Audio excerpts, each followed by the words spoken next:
Welcome to another edition of the RF Video Shoot Interview Series. Today we're joined by a true legend in the sport for the second time. Welcome back with us, Billy Jack Haynes. It's a pleasure to have you back with us. And basically you came to us this time about 6 months ago, and you have a lot of stuff on your mind, and we're giving you the platform and allowing you to speak your mind, and whatever you want to say, this is your chance to say it. Thank you very much, Rob. This is going to be a real heavy, truthful, right to the bare bone professional wrestling interview. What time I have left on this earth, you're probably going to be looking at a dead man. Maybe by the time this video gets out, maybe in 6 months, maybe a year, 2 years, could be tomorrow, I don't know.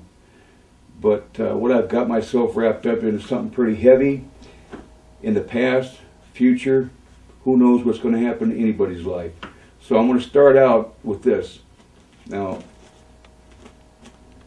my hand is on this Bible right here. So this is what RF Videos is, this shoot.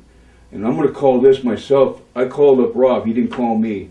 This is a super shoot on the Bible. Everything you're going to hear is the truth. That's, I know it. Billy Jack Haynes, in the business. Sometimes you get a personality disorder in this business. I want to kind of trace back for the people who didn't see the first video I did with RF and go back to 2006. Now, I come down here in June of 2006 and did a autograph session, and I had been 14 years I hadn't done one. I don't like the media. I used to not like marks, and I'll admit it to you right now, I'm a sociopath. And if anybody knows what a sociopath is, that's somebody that's a recluse who doesn't like to be around people. And I got to admit I am a sociopath. Not proud of it, but like I said, I'm being honest. If anybody knows me in professional wrestling, the last time I was here in June 2006, I didn't really know about the interview, to be honest with you. Rob told me to come in and I did it, but I wasn't on cue. And I was high. I was high on, excuse me, this right here, methadone. I was on methadone from 2002 to 2008, December 18th, which is December, January, February, March, April, May, 5 months. So I've been clean for 5 months. So you're not talking to a stoned Billy Jack Haynes out of his gourd. That's my pro wrestling name. I was proud of my family name, my father, William Albert Haynes. But you have to have a gimmick in wrestling. So I don't want to go clear back and go back into my childhood for the people who don't know me, but for the old timers, the old school that does know me, you know I'm a straight shooter. In this case, a straight super shooter. So without any more dialogue, let's get right to the point. I just wanted to clarify that. Now, I think Rob's going to do he has nothing to do with this. And I want to make this very clear. Nothing. This is coming right from me. Right from here and what's left to hear. So understand this. Everybody in the world understand this. All over the world. Before I come out here in January of 2006, January 10th of 2006, I got, there was attempted murder on me. Yeah, that's right, attempted murder. I was in critical condition, near death. I don't know how many staples, stitches, whatever I had, but it was quite a few. I cannot see out of my right eye. Want to look, if you can focus in here at my eye. Coming out of my head, I've had a surgery, I had a total facial reconstruction, but here I am right here. And that looks like probably an autopsy photo. You want to take a look at it? That's me. That's me. And I wasn't expected to live through this, but I did. So that's another reason why I want to do another interview, because when I came out, I was only half myself. I wasn't all there. Enjoyed it because Rob Feinstein puts together the best stuff, and that's why I called him up. And wow, when you're doing a super shoot like this, it's different than you just talking straight. Because what I'm going to do today is I'm going to put Vincent, was it Kennedy McMahon? I call it Vincent Killer McMahon. That's you, Vincent Killer McMahon. Yeah, that's right. You're a killer. You know, I don't even watch you, Vince. You make me sick. I understand Dusty Rhodes is your booker. You have got to be kidding me. And you know, before I came down here, I just tuned in Monday and saw you in the ring. Oh, gluttony. Well, you're 65 years old, whatever the fuck you are.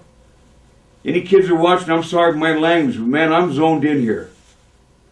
And I saw you see a guy in the ring. You said his name is Enos. Enos.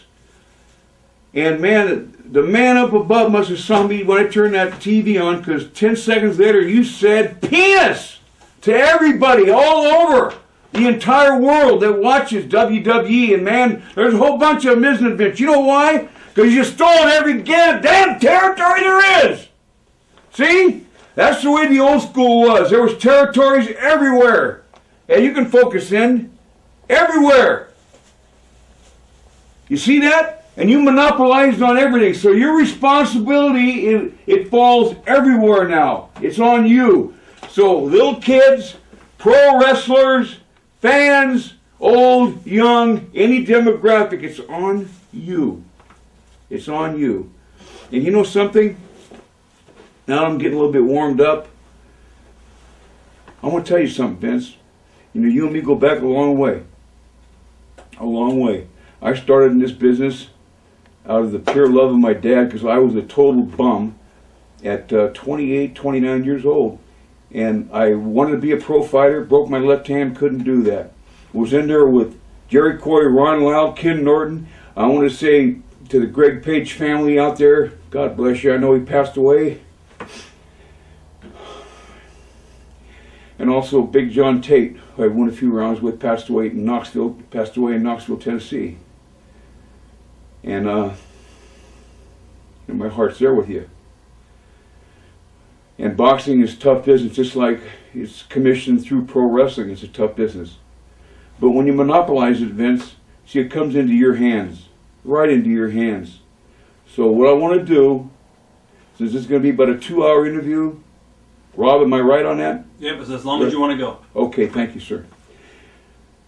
We want to get, I don't want to miss anything out, because this will be the last interview that you'll ever hear of Billy Jack Haynes, the wrestler. Because Billy Jack Haynes, the wrestler, has been dead a long time ago. You know, I was noted as a policeman in this business, tough guy. Yeah, I've been there, and yeah, I've had my ass kicked. You know, I think in the UFC, we talked about that earlier, Randy Couture beat Tim Sylvia when he made his comeback. Ray Randy, yeah, he's my buddy there in Gresham, Oregon. Matt Lindland, these are two tough guys. They started UFC, Rob. They started it, pretty much. Yep. And Dana White came along. Or Dana White started, then they came in. Hey, then he fought. Brock Lesnar was smart enough to get the fuck away from you, Vince. He couldn't take it. Kurt Angle couldn't take it. See, the amateurs can't take your shit. They won't take it. Olympic gold medalists, these guys won't take it. They scare you, don't you, Vince? I scare you, don't you? Don't I? Sorry. Hey, you know, I'm getting old. But I scare you. Bruiser Brody scared the hell out of you. You know who the best man in this business is to me? That started me and gave me the heart and soul to get in, really, besides my father, was Dr. D. David Schultz. And I didn't say anything about you last time, Dr. D. Brother, I loved it when you slapped John Stossel on his ass in 1985. You know, it's really great. Now, in any other sport, you'd have a players' union. And that players' union, you wouldn't be fired right away or fired 6 months down the road. They'd take you to the side, they might fine you. But you know what? The NBA, the NFL, Major League Baseball, the National Hockey League, they all have players' unions for representation. And they all have an off-season. You know, if they're injured. In professional wrestling, you know what, people? There is no off-season. None. No time off.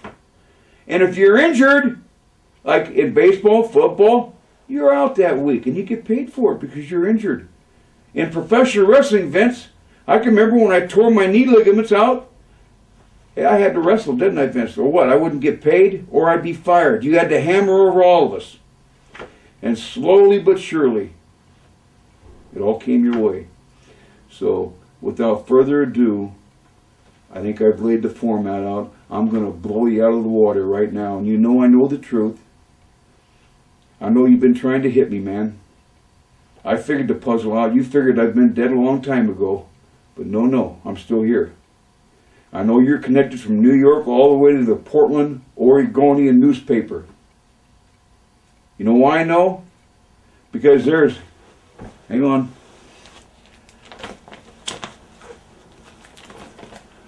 I'll be real clear this time because last time I wasn't. Okay. This is called the Portland Tribune. This is the second paper because there was a monopoly in Oregon too. See? There were several stories that was written on me when I was almost killed right here by a guy named Phil Stanford, who at the time I thought was a great guy. I really did. I thought he was on my side. Until I put two and two together and figured it out. Why is the second biggest paper writing stories about a celebrity? And believe me, I have no ego. I'm not a braggist, but I wore Oregon on my trunks. And the own state that I represented my whole career was so proud of, Oregon, for my dad. You know, here's what you put in the Oregonian, your number one paper. Nothing. As I lay almost dead, nothing. Nothing. Because the Oregonian is owned by who, Vince? New York. You didn't want this because I was supposed to be killed here, but I lived. You see, I lived, Vince. So what happens? I come out here, 2006, do my deal. What do? You wait for the time is right again. Let's see, let's get it right here, Billy, come on. I know you're only going to have a brain left, but can you zoom in on my head, please? Can you zoom in on this right eye? I see cross-eyed unless I raise my head a little bit down or up. But a lot of these stitches were done by a razor blade in professional wrestling, and for all the time, old-timers never wanted to admit that. We wanted to keep that, you know, to us. It was the old Carney Act that goes over 100-some years ago. And we kept that a secret. Along comes Vince McMahon, exposes the business.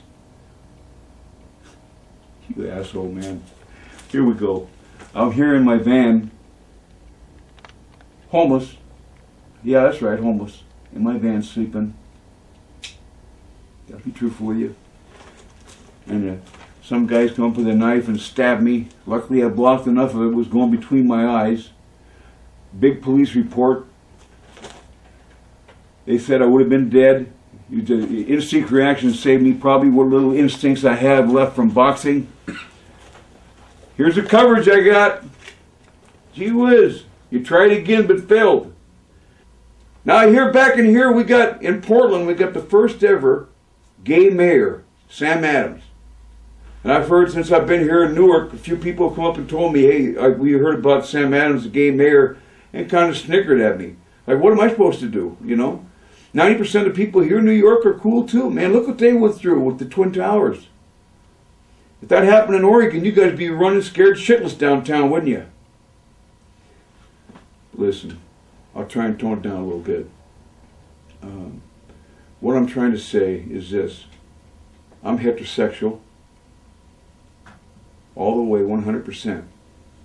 If you're gay, and you're born gay, and you can't do nothing about it, you're a human being. Now I'm, what, 1/8 Modoc, and I'm like a quarter Irish, I'm Indian. You know, I'm a minority if you want to say it, you know, but I hate that word minority. There should not be a word minority in this world, man. That gives you advantages over somebody else. That's like saying, if I'm Indian, I'm better than you. I got more rights than you. If I'm black, I got more rights than you. Or if I'm Asian, I got more rights than you. The white man seems like they lost their rights. I'm not really basically white. I'm more Indian. Why don't everybody understand humanity? I've gotten off you a little bit, Vince. Don't worry, I'll get right back on you. But we all bleed the same, man. We all bleed the same. And why doesn't everybody take a look at this RF video today and take a look at a dying man that you're seeing that probably won't be around much longer.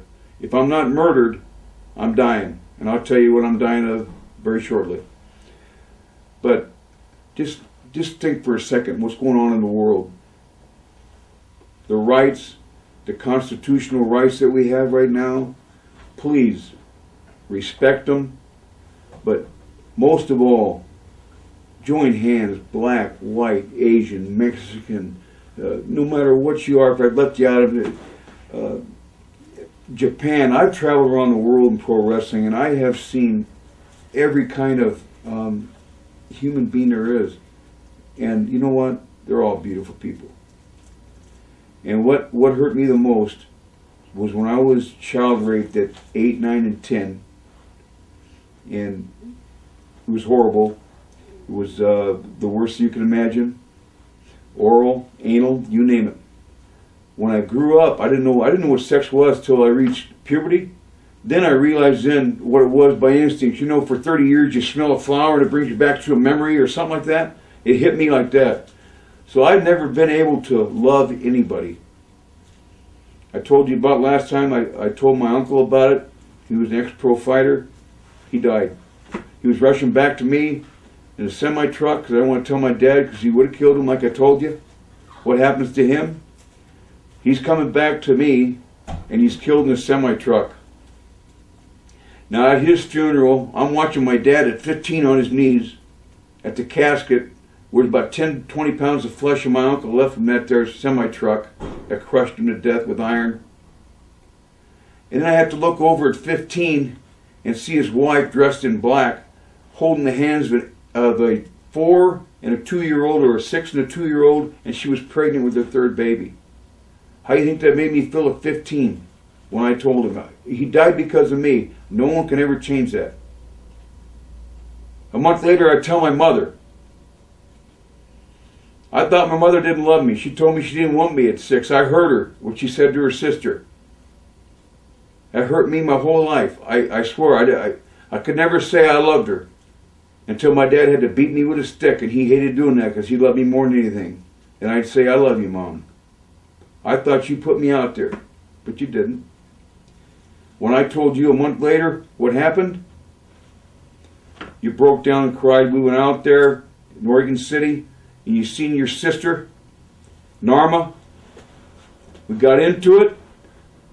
Remember, Ray, you pedophile prick? I knocked you over the sofa.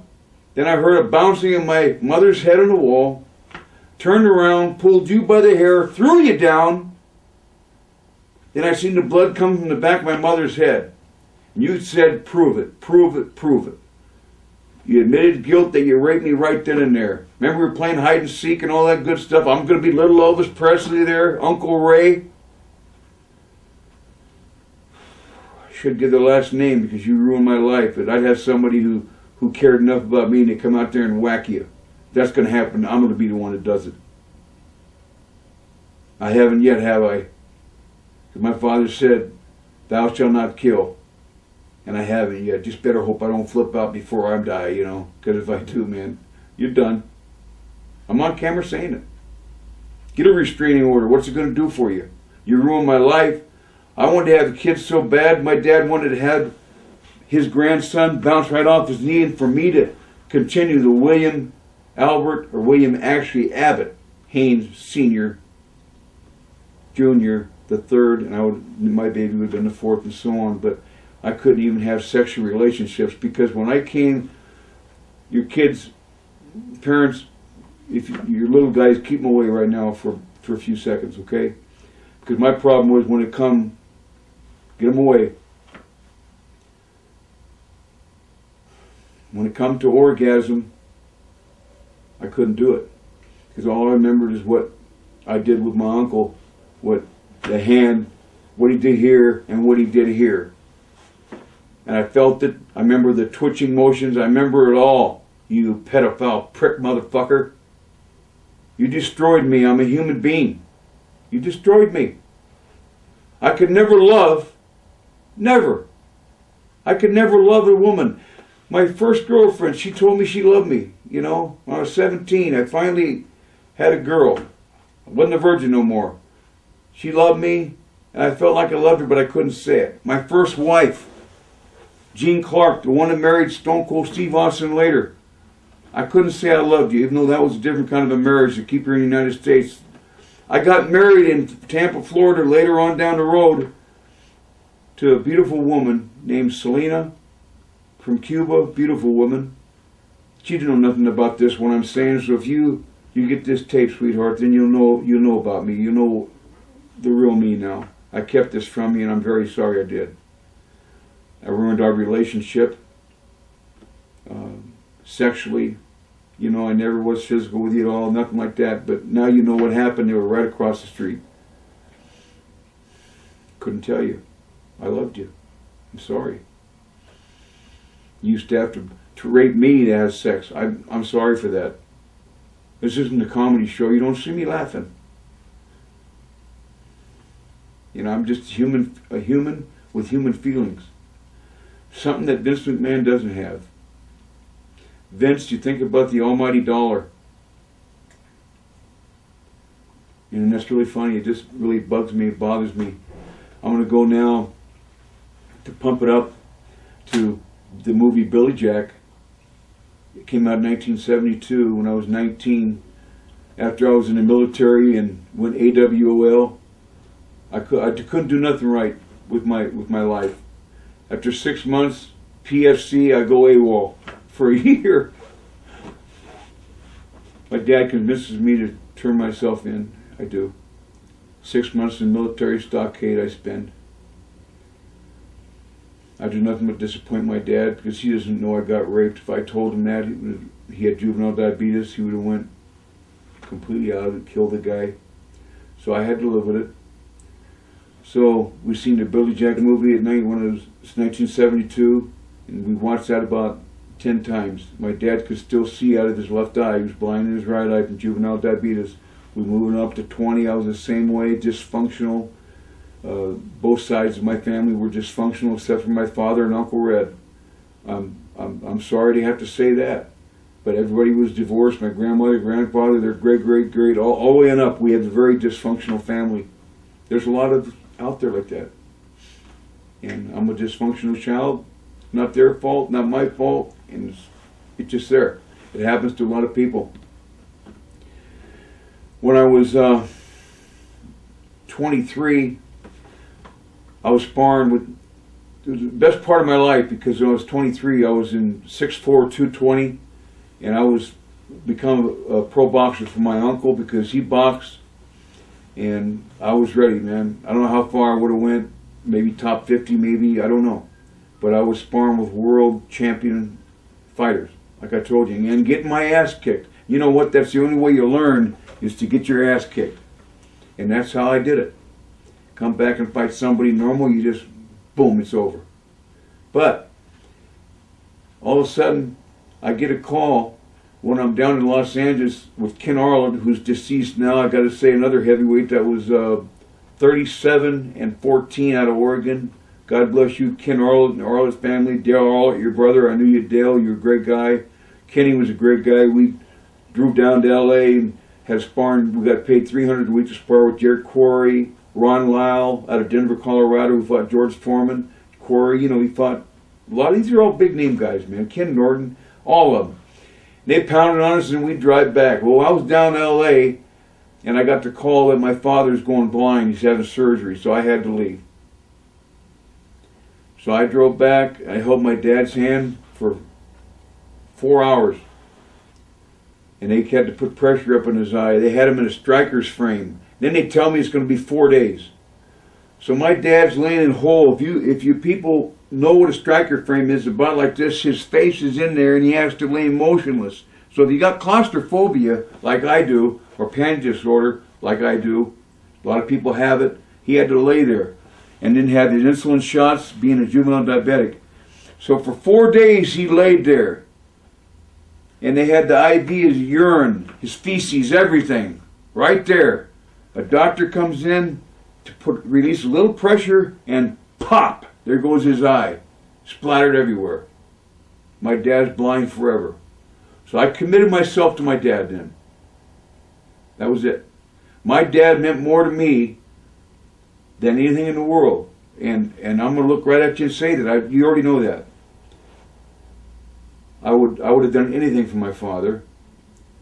And so I stayed with him. And we lived together. And we watched movies. I'd tell him what was going on. He could still walk. We'd go places together. Got a few fights there. Remember one time we were walking into the Greyhound. Our family used to gamble too. I didn't really tell you much about that, but we used to gamble at the Multnomah Kennel Club out there in Gresham, Oregon. They shut it down, but one time we were walking in and some guy said something to my dad and me said, "No, look at the two gay guys walking together," and my dad heard it and he has zero temper too, so he said, "Get him, son," so I did. I got him. One guy hit his head in the concrete. He ended up in critical condition. And there was a security guard there that saved me there. I should have been in prison for first-degree assault.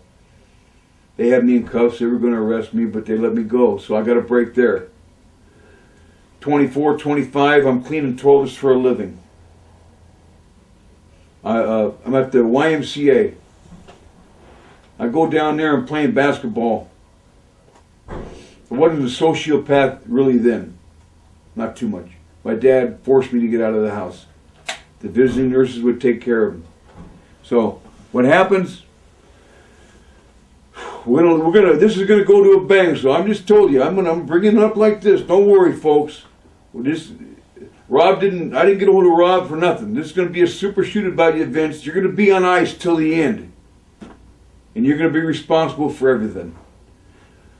I'm just building this up. So at 27 years old, I'm cleaning toilets. Nothing. I'm a nobody. 28, nothing. We're listening to Portland wrestling. You want me to become a pro wrestler, you said. I don't know nothing about wrestling, I'm a boxer. But for my dad, I'd do anything. I could do the Chinese splits. If anybody knows what the Chinese splits is, it's pretty hard to do. Just even the regular splits. I was that flexible. I was a natural athlete. But I was done. You know, the pedophilia to me, the rape to me when I was a kid destroyed me. It just destroyed me and my family. And finally, we watched Portland wrestling, and I didn't know what to do. Went down to the gym, and the guy said, "Listen, if you're going to be a wrestler," he said, "read Arnold Schwarzenegger's book." I said, "Okay." So I follow Arnold's diet. "Hey, Arnold, how you doing there, Mr. California Governor? You're a phony. You know what I'm talking about. I met you down there in Gold's Gym. You remember that, don't you? Yeah, you're a phony governor. I'm going to tell you why. No one even know who the fuck you are. If it wasn't for steroids, right? But yet you wrote 2 books saying follow this diet and you'll gain 60 pounds of muscle. You lied about steroids. No, you gain all your muscle with steroids. You and Franco Colombo. I've read your books. So then you come over to the United States, you won 6 Mr. Olympias. That's great, man. You worked your ass off, buddy. But you lied about the steroids. Didn't you? Then all of a sudden movies came. I think it was Conan the Barbarian in 1980. I even explained that to my dad before I got into wrestling. You made it big, man. Then a guy told me about Arnold's full of shit. He's taking steroids. 2 months I'm following the diet. I haven't gained a pound. He says, go on a 12-week cycle of steroids, Billy, and your frame and your age of 28 years old, you'll put on 50 pounds of muscle. He measured me up and everything. I said, well, you sure? He said, I'll work my ass off. I did it. Because I knew I couldn't be a pro wrestler. I was too small. In a 12-week cycle, I gained 50 to 60 pounds of muscle, bench pressing 375 natural, to where I could do 405 for sets of 15 and do 540. So that's the advantage that steroids gives you, ladies and gentlemen. So my career's coming up now. I'm not going to go backwards anymore. I just wanted to get that little backwards thing so you know, I'm looking at the camera, what's going on here. So I got on that, and man, he told me to enter this here bodybuilding contest in March of '82. It was called the Mr. Pacific Northwest. I entered it, and I came in second. And that qualified me for the Mr. USA. I mean, I couldn't believe it. The steroids made me just a absolute 20 to 21 inch bicep, 60-inch waist. I mean, pardon me, 58-inch chest, 34-inch waist, 36-inch waist, and 20-inch calves, the whole thing. I mean, the roids, it was the whole key, but everybody kept it under lock and key. They've been doing it for a long time. I remember watching the East German swimmers and wondering why they never tested them in the Olympics afterwards. Now I know, look like men. That's just the way it is. So now I take and parlay that, and my dad wants to go down to the Portland Sports Arena for Portland Wrestling. So we've been watching it. His favorite wrestler was Dr. D. David Schultz, and so is mine. I also like Playboy Buddy Rose and Rip Oliver. I mean, it was, if you can imagine, in Portland, especially when you buy this video, and I certainly hope you do, because this Rob Feinstein's one hell of a man to come here and do this. You know, let me do this. He's not involved in it. He's just letting me speak my piece, because we are in America, aren't we? This is the United States. We still have freedom. And looks like we've got a president who knows what he's doing. Thank goodness for that, man. Man, we get into the Iraq, talk religion and politics all day, but that goes on too long, and fist fights erupt and all that. I'm just telling you, we all bleed. This is what way it really is, man. We're all human beings, no matter what color, creed, sex, or size. We all breathe the same air on earth and need each other to survive. How about that? It's a real simple thing. And I've always been for the handicapped, because my dad's been handicapped. So if you have someone who can't see or has no legs, coming back from the war, whatever, please, you might be there yourself one day. Help them out, man. Please.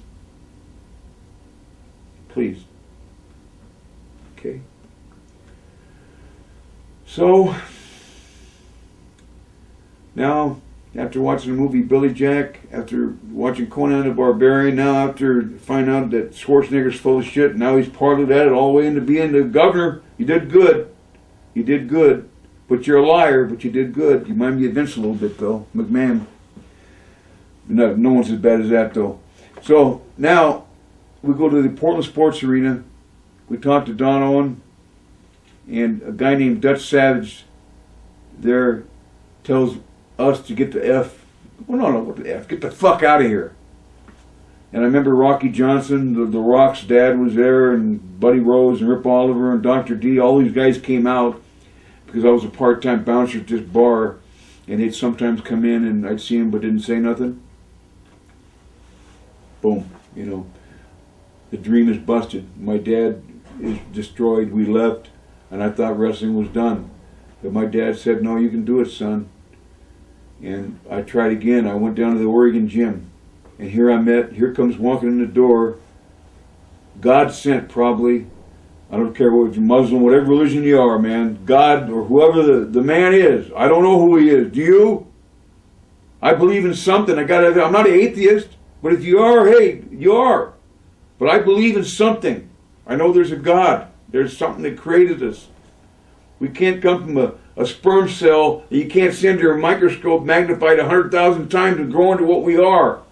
We're something. You have to believe in something. So here walks in Dr. D. David Schultz at 6'7", 290 pounds, man. And told me, man, Billy, we seen you come in there with your dad. And we couldn't say nothing then because of the promoter, Don Owen and Dutch Savage. But you can make it. I want you to go down to Calgary. I wrestle down there every Friday, and I'll see you down there. Just go down and talk to Stu Hart. So I went back and told my dad, and my dad was crying. It was a dream. It was like $1 billion to 1. It's like hitting the lottery, man. I mean, I'm talking, I had no self-esteem, nothing, except now I had this steroid body. You know, it was unbelievable, really. I had no self-esteem. So Dad told me to go. So I start to go. Get ready to go down there in August of 1982. And I can't even go. I find out I need my dad more than he needs me. That's when I found out that I was a sociopath. But I left. I wanted to make something of myself for my dad. I went down to Calgary and I met Stu Hart. Tough Stu Hart passed away, I think, 2002, 2003. Was that, Rob? I forgot exactly what year it was. But you know, yeah, it was around then. There's a lot of guys that that broke in at the Calgary dungeon, and the ones that did, I had no idea of this, but David Schultz did. Thank you, David. I didn't. Most of the guys that made it there in pro wrestling big come out of the Calgary Stu Hart dungeon because it was the old school way of pro wrestling. They beat the living shit out of you. And I remember the Dynamite Kid was there. I remember Bret Hart was there. Jim Neidhart, Davey Boy Smith. All the super big names that would be later in the 80s were there. And Dynamite Kid was doing kip-ups and stuff like that. They're having you kick your feet out in the concrete, take bumps, slamming you on the concrete. It was just phenomenal if you could make it. And like I said before, I didn't have no money to get home. I went down there with another guy who was trying to make it too. So I went through the punishment and got on the road with him in the van, my 10th day there.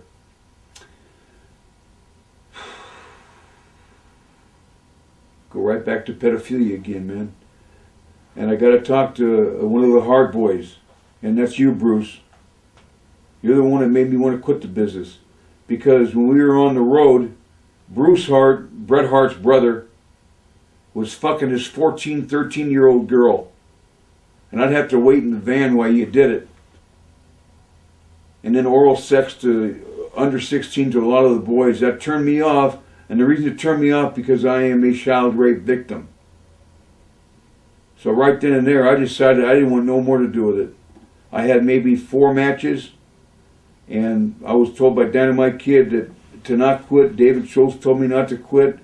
He goes, "You're going to make it big in this business." But I said, it's a personal thing I can't talk about. I can't take it.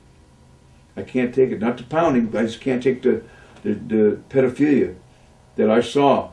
And you hard boys know what I'm talking about. Not all of you, just what I saw you, Bruce.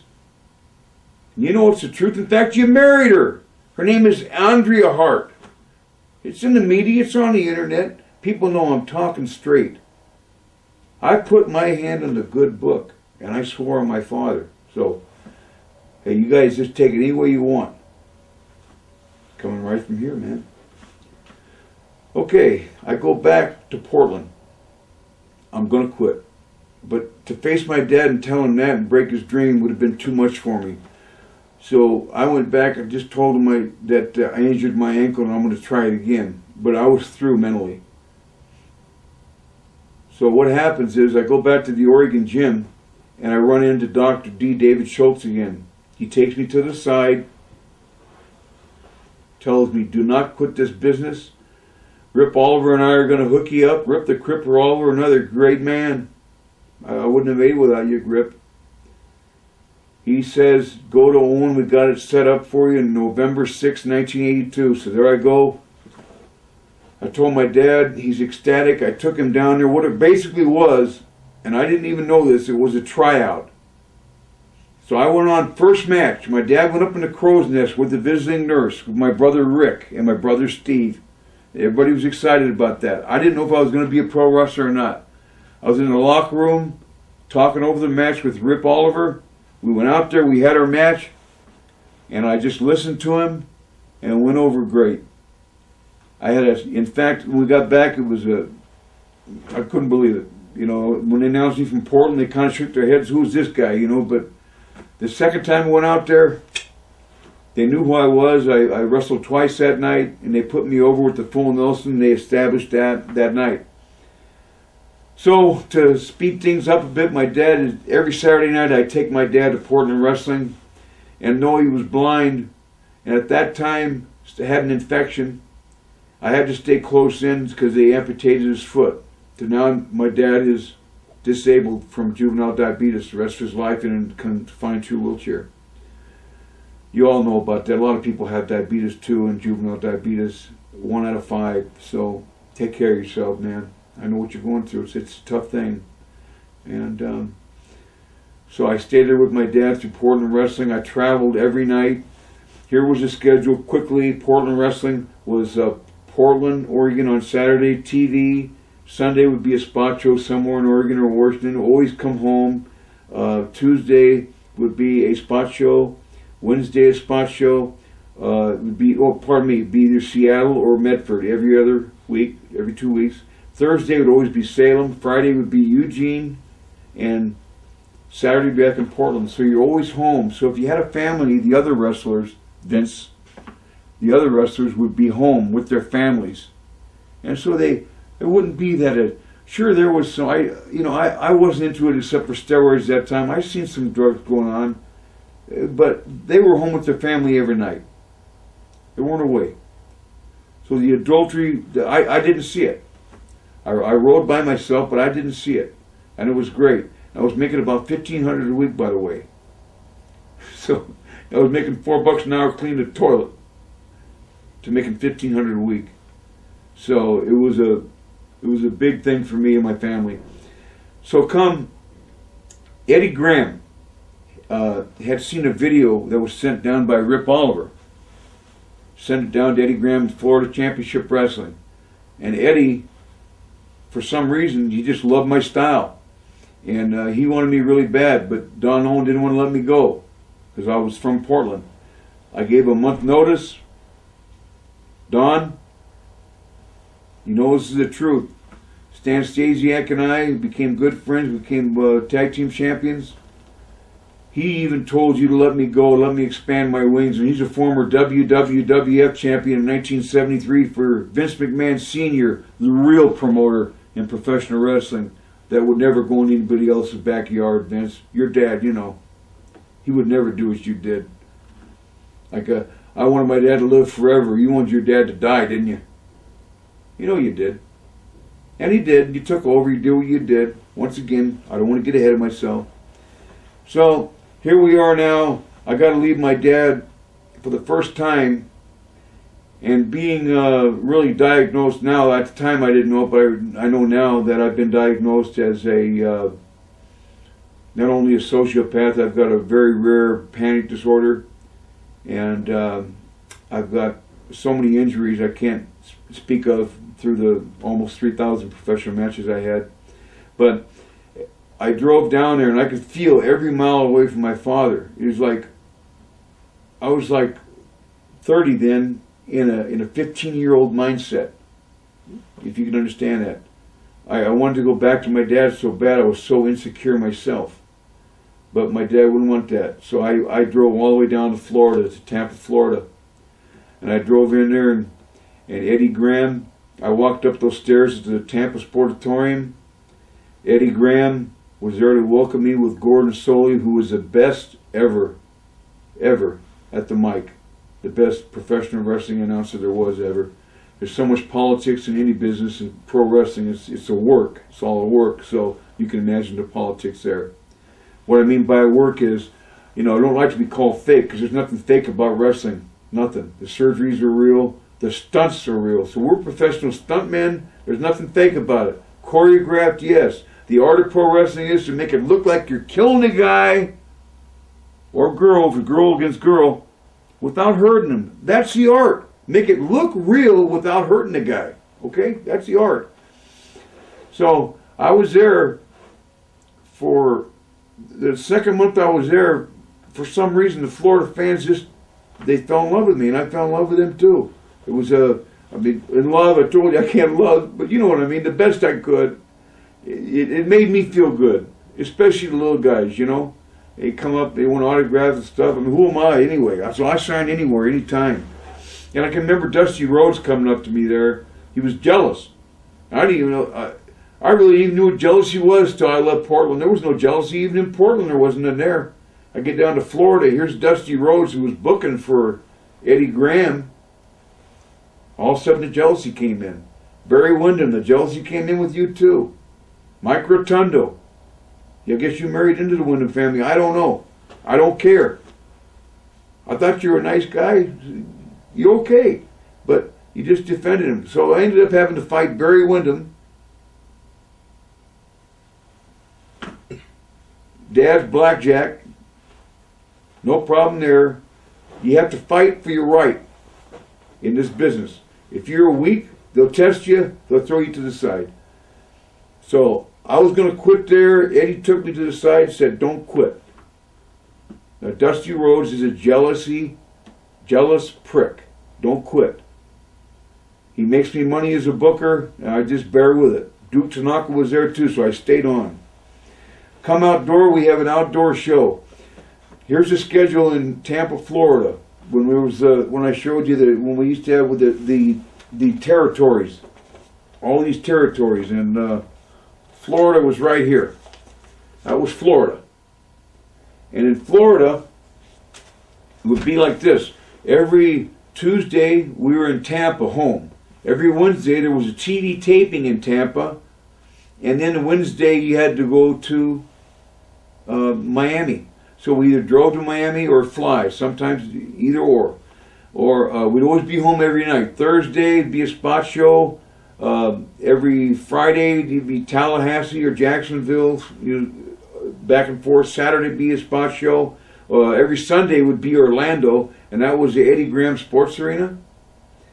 And that's even over Portland, and I love the Portland fans in Oregon, Portland wrestling, but in Orlando, in the Eddie Graham Sports Arena was the greatest fans in the world, bar none. The greatest fans. And man, my heart always goes to you people, because there's 5,000, 4,000 people in an arena that it looks like UFC does today. UFC. I don't know if I said it, but my buddy, I don't know if I should involve UFC in this, but Randy Couture, yeah, a really good friend of mine, he came back and won the world title, heavyweight title at 44. Matt Lindland and all those guys, Dana White. That's what I love, is UFC. I said that before, I know. Maybe I got ADD too. Little humor there. I do got a little humor left. Yeah. Yeah. And so, what happens next is this. Orlando on Sunday, I don't know what happened, but I got into it with Dusty Rhodes back in the locker room. And everybody, when you're a booker in this business, they want to back the booker and not you. And the other guys wanted me out. Eddie once again came in and backed me up. I didn't like you, Dusty. I still don't like you. I called you a fat fuck before, and I'll call you one again. I don't know how. Well, you and Vince belong together. You know that? I can see the storyline now. When I see it, Enos to penis. I understand you doing the booking now, and the storyline. It makes a lot of sense. That's gross. That's sick, man. And so from there, in '84, we had this big outdoor show. Billy Graham and I are wrestling. Blood's everywhere. Full Nelson versus Full Nelson. Nobody gets paid. Next thing you know, Dusty Rhodes pulls out, like I said in my last interview, takes 9 people away that follow him like sheep, such a prick you were, and left Eddie Graham all alone. I stayed, even though they wanted me to go to Texas and become Billy Von Erich to help the Von Erichs out, because their family was so riddled with tragedy and at that time, drug addiction. But I stayed on with you, Eddie. We couldn't make it. See, one guy couldn't make it, 2 guys couldn't make it, everybody pulled out. We had to have a whole bunch of new guys. Finally, I was up in your office, and you told me one-on-one, and you're not here today, but you told me one day you're going to flip a coin, either you're going to kill that motherfucker, Rhodes, Dusty Rhodes, or you're going to kill yourself. I said, I didn't take it at face value, but I had done that myself. I just wasn't going to get into it with you. My dad hurt so bad one time, I was going to shoot him and then shoot myself. That's how bad it was. So I know what depression is. And so what happens is, he told me to go ahead and fly my wings, man. That the WWF just took over. That Vince Sr. died in May of '84, and Vince Jr.'s going on this tirade. And So here we go, guys. Get ready for some bombshells here. What's that Nancy Grace say? Bombshell tonight! Back again, ladies and gentlemen. We took a little break there. With the cameraman here. How you doing, Joe? Good, good. Good. Relaxing. Rob, how you doing? Good. Tough Tim. What's up? Got to know my buddies here. But once again, I want to reiterate that they have no idea what I'm saying. I do. Because I've had to live this life. And one thing that I do want to explain, what I didn't explain, that my mother also died a month after my uncle. Remember, go back a little bit when she was, when I pulled my aunt off, she went to the hospital. 3 days later, she suddenly died. No one knew why.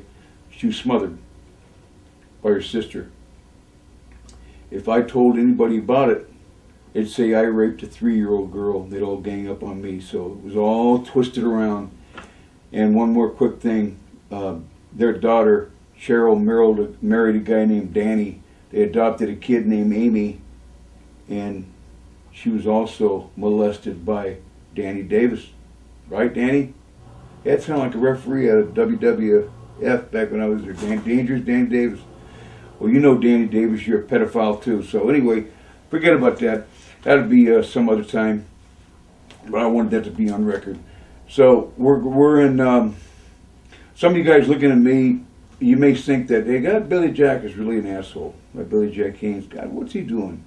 Who does this guy think he is? Well, ladies and gentlemen, if you've listened to what I'm saying, it's a guy that's really given a dying declaration. So I'm talking to you, it's actually live. See, it's live. But by the time it gets back to you, I'll probably be dead. Good chance. It's like flipping a coin. Get it? So, what happens is Eddie Graham tells me, Billy, go where the money is at. I said, Eddie, I want to stay with you, man. You look like my Uncle Red. That's why I called him Uncle Eddie Graham, Uncle Eddie. And his son's name is Mike Graham. He's also a wrestler. So lo and behold, here we go, Vince. We're getting to you. See, we've got to build it up. Building it up. So all of a sudden, here you come down to Tampa. At the time, I didn't even know it, but that's where Hulk Hogan lived. And so I guess that's where Hulk went one day to meet superstar Billy Graham down there to break into business earlier in the 70s. That's Terry Boulder. That's what Billy Graham told me later on. But what I'll tell you now is the fact that Vince came down to recruit me because his father had died. It was not the WWW, Worldwide Wrestling Federation anymore, by his dad, who I know on his deathbed said, son, Vince Jr., Vince Killer McMahon, sorry, Jr. Please don't go into anybody's territory. Please, it's an unwritten rule. Don't do it. Don't go into their territory. Let the guys have it. Vern Gagne have it. AWA, NWA, Harley Race. Everybody has their territory. Eddie Graham, Don Owen, Von Erichs, right? Carolinas, the Crockett's. Don't creep into nobody's territory, even though it's you can. It's an unwritten rule. You don't do it. So what you do is come down to Florida. You want to talk to me. Eddie okays it. I go out there. You're in a limousine. Remember? You come in the limo. Because you want Billy Jack at 6'4", 270, with the 36-inch waist and the 59-inch chest, that can dunk a basketball and do all kinds of kip-ups and stuff and wrestle. You like that. And your son, Sean, liked that when he was a kid. Remember? So, here we go. I'm sorry. I know I hit it hard, man. I'm sorry. Well, I'm on my last leg. So, it was Nancy Doss and a girl named Linda and a photographer named Bill Otten had me on 20-some front covers down there and had me as Wrestler of the Year, sexiest Wrestler of the Year. Do you believe that? I wasn't having sex with nobody because I couldn't. But they had me anyway. They were pushing me. It's all the work. but they were pushing me, and Vince knew it. So he came down to see what the noise was about, to see me on video, and he come down with Hulk Hogan, because Hulk lived in Tampa and was also at that time the champion of the new WWF. Vince was making plans on taking every superstar or star or whatever you want to call it out of every territory, kill that territory so he could monopoly all the way out to the West Coast. Comes down to me. You convince me, Vince, I'll make 10, 15,000 a week. It's going to be between me and Hulk Hogan. There wasn't even a WrestleMania yet. In fact, you don't think you had even named it. You were coming up with some kind of names when we were talking there in the limousine. You said you're gonna make it the biggest thing in the world, which you've done. You were right. No question. No one can argue with you there, Vince. But you were looking for a name, and I said, hey, the Portland Trailblazers, back when I was home, they called it Blazer Mania. That was in 1977 when they won the NBA championship, when they beat the Philadelphia team. Okay, so there we go. Blazer Mania, and all of a sudden we hear a WrestleMania. Do I take credit for it? No. Did it stick in your head? Probably yes, it did. But that don't make no difference. Here's what happens. I give my notice to Eddie Graham. That was in October, November of '84. I go back home to see my dad. Eddie was very depressed. And I talked to Eddie before I left. I said, you're going to be okay. He said, yeah, I was just kidding about flipping the coin and all that stuff. I'm going to kill this. I said, please don't. I want to keep in touch with you. You remind me of my uncle, and if I could ever love another man other than my own father as kin, it would be you. And, I don't know if Mike Graham was right or wrong with that. I don't think he liked that. I don't think he liked that. I'm not putting your dad down, Mike. I really liked your dad very much. So I go home. I see my dad. Vince would fly me in, fly me out, fly me in, fly me out, fly me in, do all these promotions on me. But at that time, before the first flight, we got to go back with Nancy Doss, who ended up marrying Kevin Sullivan later and then down the line. Just remember, at that time Nancy Doss was in the picture because Nancy Doss was going to be my valet. She wanted in the business. She loved the business. And she was on, hang on one second, she was on a front cover magazine with me here. Here we go. Pardon me for a minute here. But that's Nancy Doss right here. As you see her, that's Nancy right here. She wanted to be a manager in the business really bad. She ended up being a manager of 17 different wrestlers, but I would have been the first. And that's her. That's in 1984 in the summer, or winter. Okay, and there's another one. Turn it over, there she is again. Here, and that's friend Linda, taken by the best photographer in pro wrestling, Bill Otten. Okay, so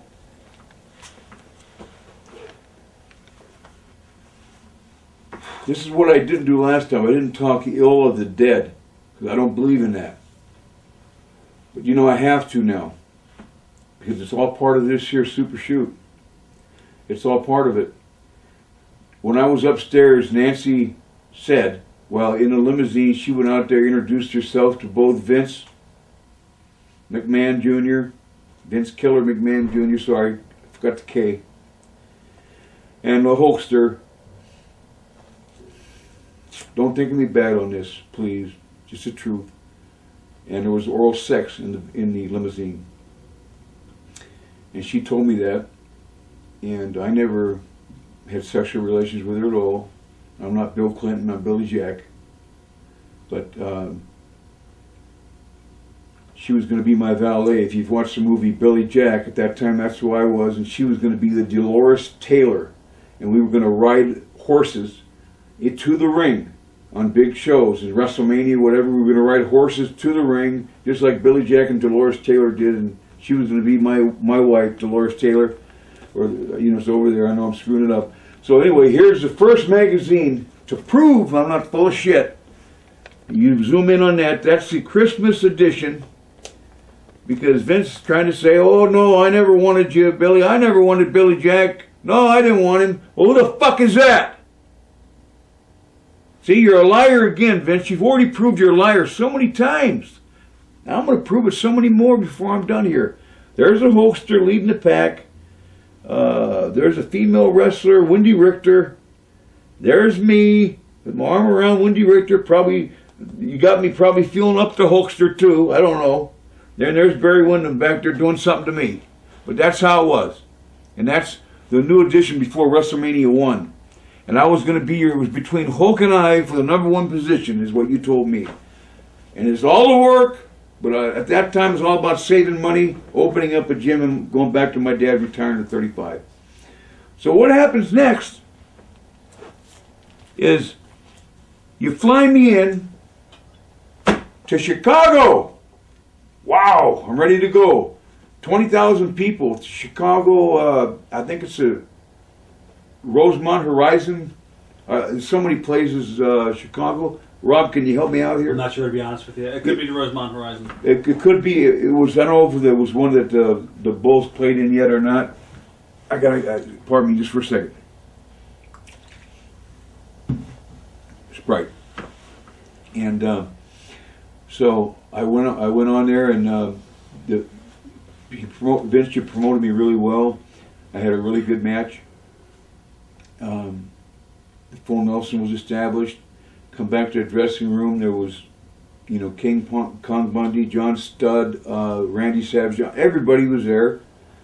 British Bulldogs. Were they? I don't know if they were there or not yet. But there was a lot of superstars there. And Chief J. Strongbow, the agent, was there, and he patted me on the back and said, man, way to go, man, real good. And they were real happy. There didn't seem to be too much jealousy. And so I was excited about it myself, and I missed my dad, and I like to talk to my dad almost every night. And you understand why? It was my dad's dream, not mine. I didn't like wrestling, and I'm being honest with you. I called my dad, my brother answered, and like my life has gone since I was a baby, my dad had a stroke and was in ICU, hospital. I told the agent, Chief J. Strongbow at that time, in tears, that my dad had a stroke and that I have to go home. And Jay Strongbow said to me, no, no, no, no, no, no, no, no, no, no, no.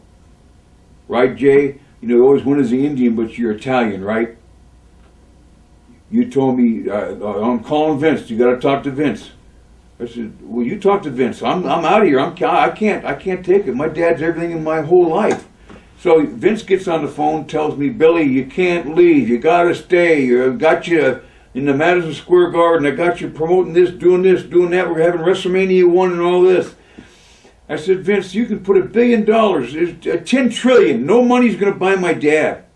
My dad's more important than anything. I didn't know then like I know now, but now I know why. Because, Vince, you didn't love your dad like I love mine. You love that fucking money. That's what you love. Yeah, you're a billionaire, successful billionaire. A billionaire pedophile. You want to be that? Hey, that's great. But that's not me. No money can buy off my dad. When your dad died and what you've done, he'd roll over in his grave and slap you right alongside the head too, wouldn't he? All the old timers agree with me on that one too.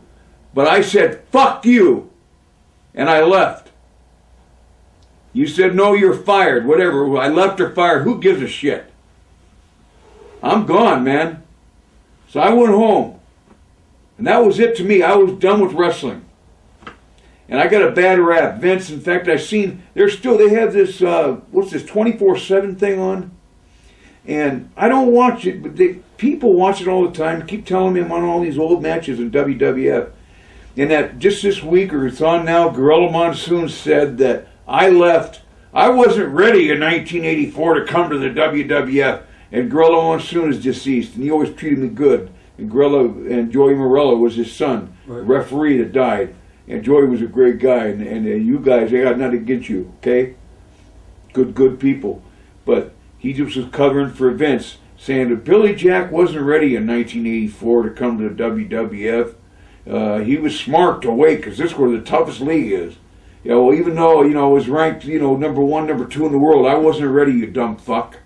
Vince Killer McMahon Jr. You lied again, see? You're a liar. Just a total liar. And you're a killer. We're going to get into that, don't worry. Told you, the climax. Bombshell tonight's coming. Okay, so. Oh, I'm loving this, man. Vince, you're going to hate it. There's going to be a whole lot of people, I hope, boycott your ass. I'd like to see you get shut down, Vince. I really would. I'd like to see him shut your ass down. And if the TNA really isn't a part of you, and what I've seen lately, you're going to get shut down. Saying penis with little kids right there in the front row and having them fake signs up like this. Hey, hey! I love Vince. You got him positioned right. You know the propaganda rule, don't you? You phony fuck. Okay? So, just a minute. I'll jump ahead of myself. So, here's the deal, Vince. I go home. You say I'm no good, was fired, blah, blah, blah. So I go home now, I'm with Portland Wrestling. I'm done. Who gives me a call? Eddie Graham gives me a call the first week of January. Tells me to come down to Fritz Von Erich. I did anything Eddie told me.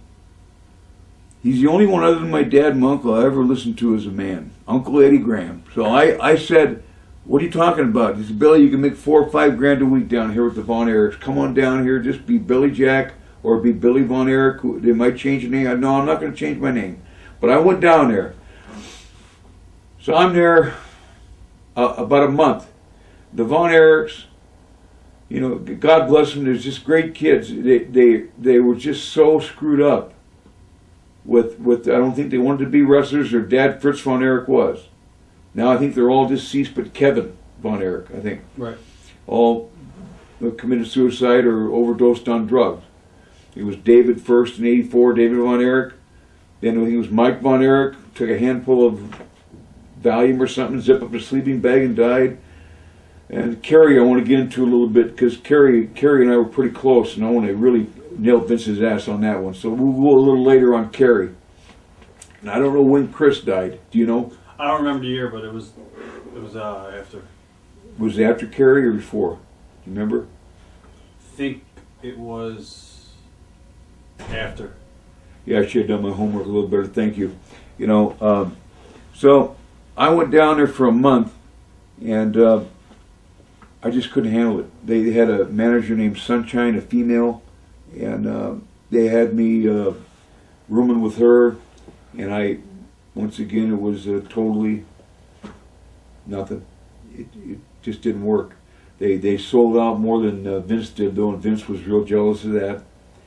And but I couldn't stay there. It wasn't for me. There was just too much. Too much. But what did happen down there? The real Billy Jack came down. Tom Laughlin came down and told me I had to change my name from Billy Jack to something else. So I thought I was getting set up by Fritz Von Erich to be Billy Von Erich. And so we agreed on Billy Jack Haynes, and I told Fritz, I said, I'm out of here, man. No notice, no nothing. I'll admit it on that one. That's the first time I left the territory without notice. And I went back to Portland once again. And then I thought I'd just finish my career there. I already had about 75, 80 grand put away. Had paid my taxes, everything was okay. And Portland, I was just wrestling out there. Don Owens was happy again. I was happy. I was with my dad. I was very content. Loved being with my dad because I didn't know how long he was going to last with juvenile diabetes and in a wheelchair. And things are going great there. And in 1985, I get a call. This is good. I get a call from Sheaf, the Sheaf Wahoo McDaniel. And I didn't know Sheaf at this time. I had never met him. And but he was, God, I hope I didn't mess this up. I told you I'm a little out of it, people. But, Wahoo, where'd you go, buddy? Come back to me, Sheaf. Oh, no. Yeah, if you guys could see Sheaf in there, man, would you find it? Just give it to me. You go back on camera, I'm sorry. But Sheaf Wahoo McDaniel was the greatest pure Indian athlete that there was. I mean, he was not just a scratch golfer. He was played with the New York Jets in professional football. He had at one time the longest punt in NFL history. I think Randall Cunningham broke it. Wind-aided 91-yard punt or something like that. But Chief Wahoo McDaniel and I became good friends and became solid work, but we became U.S. Tag Team Champions. And Ravishing Rick Rude had started in Tennessee with Jerry Lawler, Jerry the Queen Lawler. I don't call him the King, the Queen. Anybody who messes with a 12-year-old girl is a queen. Another pedophile. Right, Jerry? We'll get into you a little bit later, too, for the climax. Because you and Vince really sleep in the same bed anyway. So, I guess Dusty Rhodes does now, too. So, come on now, brain. Wait a second. Get in there, Okay. So, Dusty, where am I at, man? I mean, we're talking about banged up a little. At this point, what were Wahoo. Yeah, Wahoo. Yeah. Okay. You know, Wahoo was a guy who was just great. Yeah, how can I forget that? So Wahoo brings in Rick Rude, and Rick Rude and I are having a great match. We worked together really good, as I did with Hercules when he was there in '84. I forgot to mention that. But what I remember about Wahoo is back in the territory. And my dad let me go. My dad said yes or no. That's the way it was. He was my booker, and I was making $2,500 a week in Florida, home every night, sent home to my brothers and my dad every night, money. And what happened was we were at a casino, and I want to put this in because Wahoo McDaniel passed away in 2002. It was a great loss in our industry because, man, he didn't take no shit off nobody either, did he, Dusty? Kicked the shit out of you, didn't he? I was right there. I seen it. Loved it. And so, lo and behold, Wahoo and I go to the Bahamas in Florida. But once a month, once every 2 months, we go to the Bahamas. And so, there's a guy who has like $1,000 of chips here, and he's playing $100 a hand or 10,000 in chips.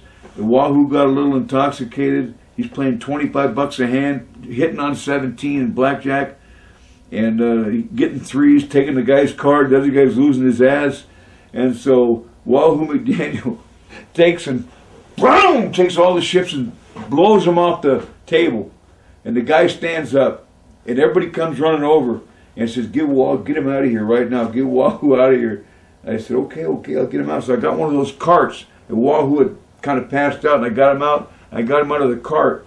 He goes, "You know who that guy was that Wahoo just took the chips over?" And he had like 10, 20,000 worth of chips. He was one of the Gambino crime family guys. So, I mean, he was just a great guy, my kind of guy. You know, I like that. I like living on the edge, kind of. And that was my deal with Wahoo. Then we went down to in the last of 1985. They had Starcade 85, and the Crockett's were down there trying to convince me to come down there all the time. I didn't want nothing to do with them because when Dusty Rhodes moved those 9 guys down to the Crockett's, I wanted nothing to do with you. Got to make this short because I already told you about that on the last tape, but I will tell you again quickly. I went down there for a month. 5,000 a week guarantee come Starcade. They didn't pay me my guarantee. Dusty was booking. I shouldn't have went there anyway, and I only lasted a month. Didn't do. They lied to me about my money, and they made Wahoo do the job. I didn't like that. Like the old guy. The old guy's always done the jobs on the way out. I didn't like that, and so I left once again. So now I was kind of becoming a road warrior. And the Road Warriors is probably the greatest tag team ever in professional wrestling. You know, really like both those guys a lot. They were probably over more than any tag team that I've ever seen in professional wrestling, and that was at their peak. And they usually stood back to back with me on a lot of things. And anyway, I just liked them. There wasn't many people. I always drove alone, and I liked them. Wahoo, liked you. Not too many other people. Rude, few people. Hercules, but there's hundreds more I didn't ever get along with because the old sociopath sickness. So what happens? Once again, here goes me. Now I'm packing. Now I'm going back to Oregon again. My dad, even being blind, is wondering, man, what the hell's wrong with my son? You know. I hope he hasn't, lost his brain. He was getting his brains beat in because, see, my dad thought professional wrestling was 100% shoot. I would never tell him anything any different. Never. Just like I never told him about me being child raped. Can you imagine me doing that now while he's blind and crippled? That would totally demand my father. So I would never say anything about nothing. So went to Portland, 86. 85, I wrestled Flair in front of 13,000. They said I was going to be NWA champion. I didn't care. That never happened. Someone voted it down. I think it was Fritz von Erich. 86 comes along, and I'm going Portland wrestling in Japan. In Japan, my first tour, I made $5,000 a week for Inoki, and then 6, 7. So I was making good money there. I was content with that. Lo and behold, in the August of 1986, I get a phone call. And it's from George Scott, who's booking for the WWF, World Wrestling Federation, who still hadn't taken over the world yet. There were, Vince, like I said before, Adolf Hitler McMahon was making his move. He's making it. But, it took Adolf a little while, too. He thought he conquered the world, too. That's why I know you're going down, Vince, because Adolf Hitler went down. So you're going down, too. It's just common knowledge. Got to happen. He's just got to. So the bombshell's on ice still, ladies and gentlemen. It's coming here. So we get to 86. I said to my dad, "You want me to go?" He says, "Just retired 35, son." At that time in 86, I was 33. Just turned 33. So 2 years, I said, I think I can handle Vince Killer McMahon's Junior's shit for another 2 years. So you know what? I agreed with my dad and I went down there. I was told I'd make $8,000 to $10,000 a week, and I'll give you credit for that, Vince. That's exactly what I made, $8,000 to $10,000 a week. But here's where the bottom line is in your World Wrestling Federation that was away from all the other territories that I shown you all earlier, the 15 territories, 12, 15, was that every night the wrestler was home. So he could rebound if he was hurt. He could see his family, his kids. Here's your plot. To go ahead, pay that big money, super big money, and as of yet all I had taken was steroids. I had never ever taken any drugs, any strong drugs, painkillers. All I had at that time was a fractured ankle, I broke my left elbow and broken about 8 fingers. That's how tough this business is. And I was a good enough athlete to where I could prevent that, but I still was injured. There was guys that had monstrous injuries that died in the ring, actually. Come on. How much worse can you get than that? So, in August of 86, I went in. September, October, November. All I can remember is this, Vince. I was married at the time. Forgot to tell you about that. Married Selena, the girl from Cuba. So I was married. That was to prove that I wasn't a homosexual. And I already said I don't have nothing against any homosexuals, but that's to prove I wasn't. And we had to fly now, where there was no more of this driving and being home every night. So you had guys on tour that I've seen personally that were on tour for 30, 60, and 90 days straight, Vince. Now I'm talking about traveling all over North America, man, and not seeing their family. And you know what? In the NBA, NFL, like I said, there's no union. There's no players' union in wrestling. There is in all these other major leagues. And here you are, you're drawing more money now than these other guys, and you're not taking care of your wrestlers. You're not taking care of them. So when a wrestler is injured, hey, you didn't give a shit. You just replaced him. You were trying to take the top star to every territory, like I said. So here we go.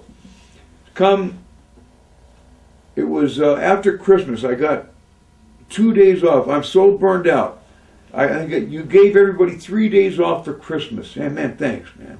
That's great. You know, when you got your back is broke, you know, you got a vertebrae that's torn or a knee ligament out. So all of a sudden, it was in December, right before Christmas, you introduced me for the first time to Dr. Zohorian. I think everybody knows Dr. Zohorian. There was a trial in '91 over him, right, Vince? But what happened was you're supposed to go into there. He's with the commissioner in Pennsylvania, and that was your drug connection, right, Vince? And you let the wrestlers have that connection because you knew the wrestlers weren't satisfied on the plane with all the injuries. They had to be out. So you let them have the Xanax to sleep on the plane, wake up all groggy, wherever you're going from New York to LA, you got off the plane, got your stuff, you had to get to the hotel. I mean, you got to the hotel, you had to eat something. That night you had to dress down or you had to go to the gym, you tried to tan, you tried to be a human being, and you had to go up and down, up and down, up and down, up and down. I mean, it was unbelievable. And I seen so many guys doing drugs, and I had no part of it. I didn't want to do with it. I said, I'll never do it. And all of a sudden I tore my knee out. He did the same thing to me, wouldn't give me any time off. So in January I started taking Vicodin with Dr. Zohorian. It was kind of not funny, but in Hershey, Pennsylvania, that's where Dr. Zohorian would come and supposed to check your blood pressure, but he'd come in with his big suitcase, man. And in the suitcase he could barely pull it. I'm talking about a huge rolling suitcase full of steroids, every drug you can think of, with wrestlers lined up around the corner, and like a list for somebody else to get.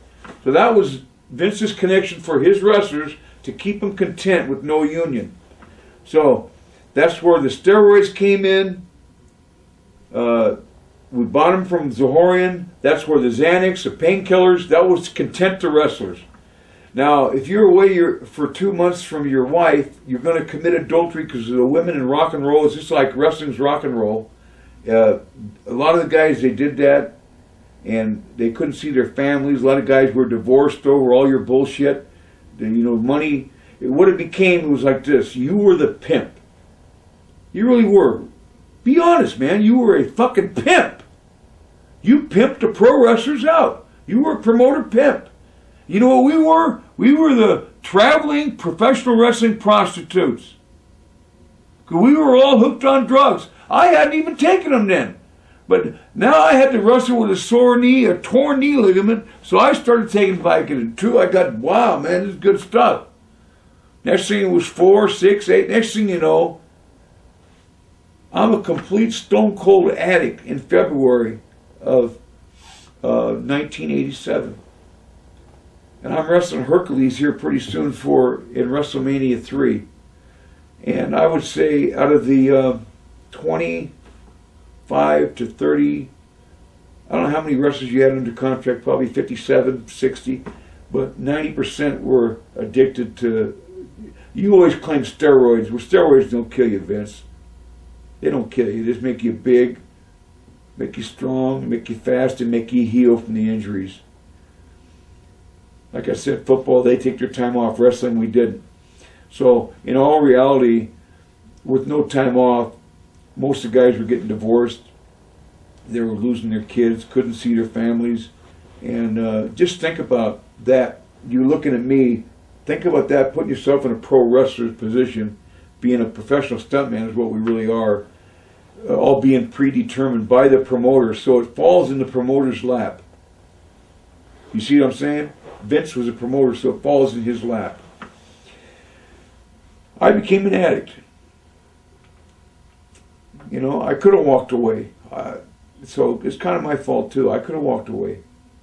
But it just, WrestleMania was coming up, big payday. I want to wrestle Hercules Hernandez, Andre the Giant. WrestleMania 3 is going to wrestle Hulk Hogan. Randy Savage against Steamboat. Piper against Adonis. And let me tell you something. Here we go. Let's go to WrestleMania 3. I hope I haven't screwed everything up and got you all out of whack. Have I? I mean, I feel like I might have. wide awake. Man, I'm not on that methadone no more, so don't worry about that. It's just WrestleMania 3, 2 hours prior, we're in the locker room. I'm wrestling Hercules Hernandez in the Full Nelson versus Full Nelson match. And we're in a semi-main event position. Here comes Vince McMahon in the dressing room, and he says, "You guys are on second." And Hercules and I both said, "What the fuck are you talking about, Vince?" So we got a cut and pay. We're in a semi-main event position. And he goes, "No, we don't want you taken away from Andre the Giant and Hulk Hogan." And he says, "Billy, you're going to bleed tonight." I said, "What?" He goes, "You're going to bleed tonight." I said, "Wait, you stop bleeding. You stop juicing because of the AIDS virus and the hepatitis C and all that. We're going to do that no more, right, Vince?" He goes, working the angle with his chain with Hercules and Bobby Heenan, his manager. And we went ahead and did it. We were so wired, we had already taken like 10, 15 Vicodin a piece. Hercules had forgot his boots. Another very good friend of mine, one guy I trusted. He forgot his boots, so size 13 white boots, if you see him in WrestleMania, that's what he wore. He was shot with cortisone in the knee. I was shot with cortisone. Vince had 2 or 3 doctors back there. Now listen to me close on this. Everybody from the outside, the 100,000 people at the Detroit Pontiac Silverdome, from the outside looking in, was all excited. Man, they couldn't wait. Oh, it was the greatest thing. And it was a great promotion, Vince. But tell them the truth, really, what happened back in the locker room with the wrestlers. You know, this is a Kentucky fucking derby, man. Of all the professional wrestling. Almost 100,000 fans at the Silverdome, man. But back in the dressing room, if we were racehorses, every fucking wrestler would have been scratched. If we were racehorses. Everybody was injured. Everybody was hurt. Everybody was high on drugs, including you, Vince. I remember the line of cocaine that was out there. About 10 lines. You snorted a line. Piper snorted a line. Hogan snorted a line. Adonis snorted a line. Oh, Jake the Snake. Hey, sorry, Jake. You're one of the biggest drug addicts in the business, man. You're all right, but it's the truth. You know you did it. That's who I remember doing it. Everybody else was on there. Morphine, Davey Boy Smith. Dynamite Kid's back was broke. You made him wrestle instead of just paying him. Asshole, man. Oh, you thought you were just Adolf Hitler, but boy, you want to be one of the boys, but you didn't want to let us get too close. So after you snorted your line, now everything's ready to go. We got to get everything ready. I had to make my blade, put it in my wrist, because I'm gonna juice in front of 100 million or what was it? 100,000 people and 200 million or 20 million pay-per-view. Stupidest thing I ever heard of. Well, the cameras actually, they actually see me trying to take the blade out, and I couldn't get it out.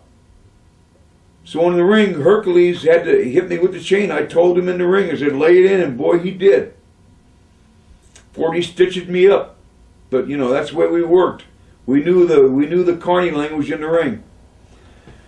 So, after WrestleMania, like I said, if we were racehorses, it would have been a scratch. So we weren't even treated like racehorses. We were treated like pure shit on the floor. Don't go, poor Billy, please. Don't say that, if some of you did. Because if you'd have been in that locker room, and Vince being the head guy and the promoter, and everyone is a drug addict, which is now proven to be true, has it not? That was 1987. Now, haven't I proven what I'm telling you now is the truth? I never wanted to say this. But you need to know the truth. And the truth is very simple. It's right here. Okay. The reason I come down here today, let me show you the reason I come down here today. There we go. Okay. You know, you have to have motivation, you know, and from 1987 to 2002, you know, Vince, I didn't have no motivation. I was a drug addict. I don't want to go into the detail of the promotion because that's going to take too long. I'll be here 5 hours.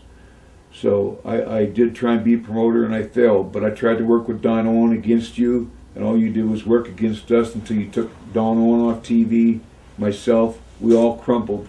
You had the commissioner, Bruce Anderson, eating right out of your hand. You knew exactly what was going on with Chief J. Strongbow, going back and forth, right? You and Pat Patterson back then, you knew what was going on, and you didn't want no one promoting against you. And I said, I'm going to try and take you out of business with $1 million I saved.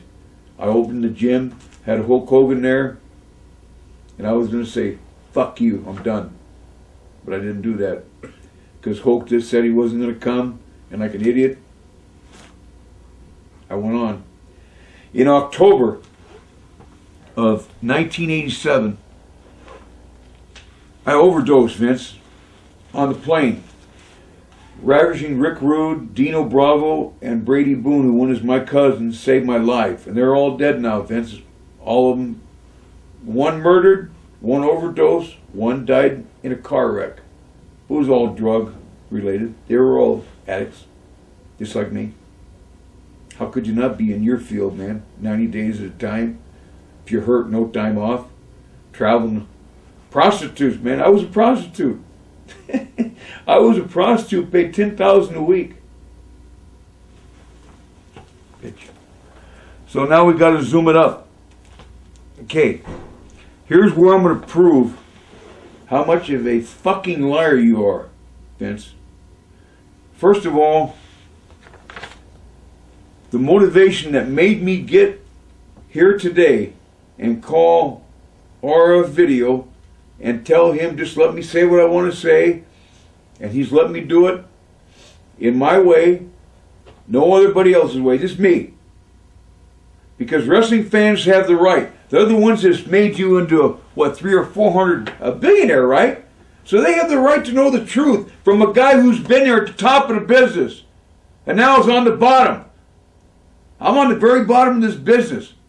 I'm on food stamps and SSI at age 55. And I'm dying of a disease that I probably got from you. And we're going to get to that real soon. You write me a letter, Vince, that I just received, and also, if you zoom in on this, March 24th, 2009. Here is a letter. You can zoom in and see at the very bottom. It's from Vince McMahon. Can you see that clear? Mm-hmm. Okay, thank you. Now I'm going to read the letter to you. WWE, because now, suddenly after Owen Hart died, which we're going to get to that, it's going to be really interesting on that. 2002, you said it was some kind of wildlife bullshit and changed it to WWE, World Wrestling Entertainment. I call it World Wrestling Egos. That's what I call it. But March 24th, 2009, Mr. William Haynes. Dear William and family, well, I haven't got no family left. Everybody's dead pretty much in my family, but I got a half-brother and a brother. Over the last 10 years, an inordinate number of wrestlers have passed away. Some of those deaths may be in part have been caused by drugs and alcohol. In an effort to help prevent such tragedies in the future, the WWE is offering to pay for drug and or alcohol rehabilitation at a certified treatment center chosen by the WWE for any performer with a prior WWE booking contract who may need this service. That's the first paragraph. Now, WWE I had nothing to do with. I was a WWF. That's what I was. So, you changed the corporation from WWF to WWE. So, in other words, you were forced to write this. You were forced to write this, weren't you? Absolutely 100%. The WWE will pay for this service in full. There is no cost to you or your family. Help will be provided regardless of your circumstances or of your departure of WWE. Me, right? Or the amount of time you perform with the WWE. If you do not have a drug and or alcohol problem, well, who the fuck didn't? Who the fuck didn't in the 80s, you dumb shit? And I'm going to get into all the guys that have died of overdoses because of you in a minute. And a couple of murders. And then the bombshell I'm going to say for last. Vince Killer McMahon. That's what the K stands for. Not Kennedy, Killer. The WWE will pay for service in full. Hey, no family, blah, blah, blah, blah. All it really says, if you do not have a drug and or alcohol problem, but you know as a performer, WWE performer that does, please, please let me know. And Russo Gordon will do this. She's available. Says, this service provides any performer, no matter how you left, blah, blah, blah, sign Vincent K. or Killer McMahon. That's what you sent me. So what you did, it was wake up a sleeping giant that I was so out of it, Vince, that I couldn't have done nothing. I had no motivation. That's what made me get a hold of somebody who let me have my freedom of speech right in the United States and say what I'm going to say, and I'm going to fucking say it. Okay? And you know, the funny thing about it is no one's ever told you what to do, Vince. Oh, we argued many times, man. Don't you remember? Well, I pushed you on your ass one time, right? Remember that one? But here's what happened. The Congressional Congress, can you zoom in on this? Henry Waxman, the representative, made you. So you didn't do this on your own. You were forced to send this to everybody that was still alive. Well, you've toned it down a little bit now, Vince, right? You've toned it down. Why have you? Well, I wonder why. Let's get into that. Okay, here we go. Here we go. We're getting towards the bombshell now.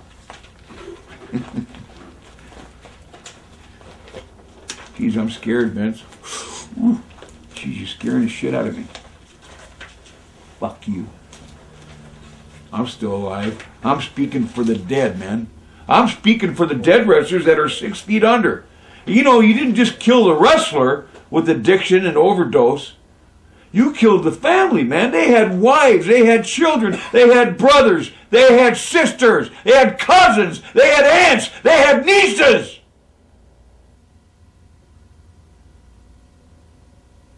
Vincent Killer McMahon Jr., you understand that?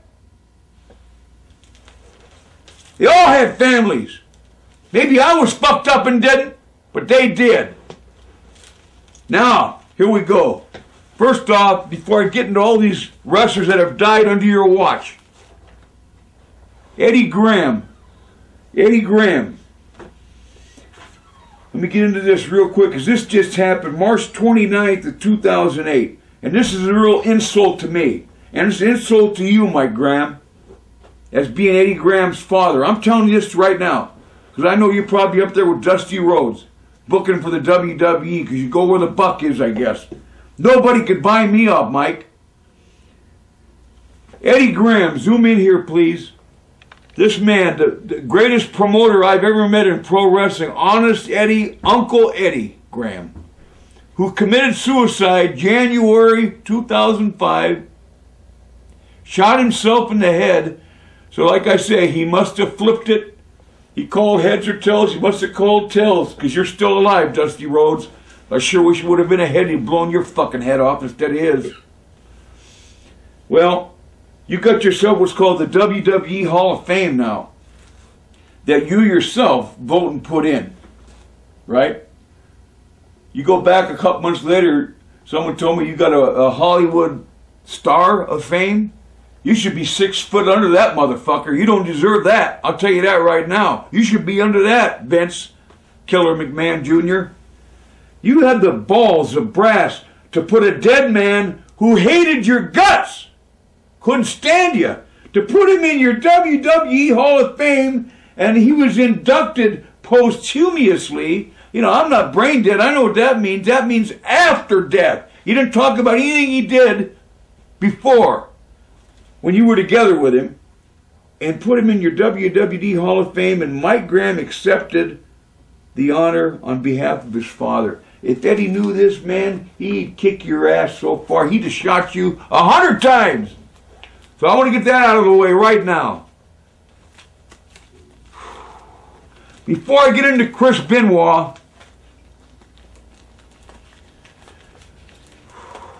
So let me compose myself just for a second. Thanks. First, let's go here. Let's go here. I want to see your first victim. Your first victim was me. Yeah, me. I overdosed on the plane. Rick Rude, Brady Boone. I went into the hospital. I almost died. They said I had to have a pacemaker put in or electric shock. I took the shock treatment. I lived. Thank God, goodness, Brady Boone was there. Anyway, I went home for 2 days. I had to take medication for my heart. On the third day, you called me. Didn't ask how I was, Vince. How you doing, Billy? Your heart okay? No. You didn't want anybody to die of a drug overdose. You didn't want that knowledge out there because you didn't want that, right? So you propagandized it. You know what you did? You told me, Billy, you got to work the California towns, man. I got you in the main events out there in Sacramento, LA, and Fresno or something like that. You got to work those 3 days and I'll give you 2 days off, then you got to come back to work. You didn't give a fuck about me, but once again, there's no union. I could have walked away and I should have. But I wanted to come back because I really in my mind had a plan one day just to beat you to fucking death, man. I really did. That was my plan. To jerk you into a fight and somehow just pound your ass to death. And I could have too. I almost did. Here's your first victim. I made it, thank God. I was in critical condition and walked out of there and went home, but I made it. But I don't know how I did. Adrian Adonis. Your first habit was him. He was a cocaine addict. It's a gospel truth. Everybody in pro wrestling knows I'm not lying. And Vince, you fired him because he was so bad. Even though you did cocaine with him, you fired him. And a few months later, he dies in a car wreck. I'm sure high. Adrian wasn't a bad guy. He's just an addict like I was and every other one of your professional wrestlers were. Prostitutes, pimp, Mr. Pimp. There's one down. Got to go to this guy, Buzz Sawyer. First, here he is. He's suplexing me in the concrete, one of the best workers ever in the business. Well, he came to you, Vince, too. He came to you for work. But he was doing drugs, too. Right along with you. But he told you to go fuck yourself like I did, pretty much. He later was involved in a murder, involved with a gang, involved with the same thing I was, and ended up getting murdered. He was a good friend of mine. And Matt Bourne's dead. One hell of a wrestler, one hell of a man, and had enough balls to tell you to stick it up your ass. He's dead. Won't blame that one on you. Okay? Let's go now to this. This is really disturbing for me.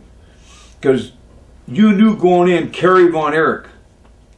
You want to take the Texas territory away, world-class wrestling, with Fritz Von Erich as a promoter. You wanted to take it away, so you took this major star. Who was left? Kerry Von Erich. Even though you knew he was addicted to drugs. One hell of a man, and please, children, don't get mad at me for this. This is a super shoot interview. I've got to be truthful. You were so high on drugs. He was so high on drugs, and you, Vince. You took him in. He made you money. As soon as Texas faltered and went down, you went in, stole that territory, and then you told Kerry Von Erich to take a powder because he was too much of a problem.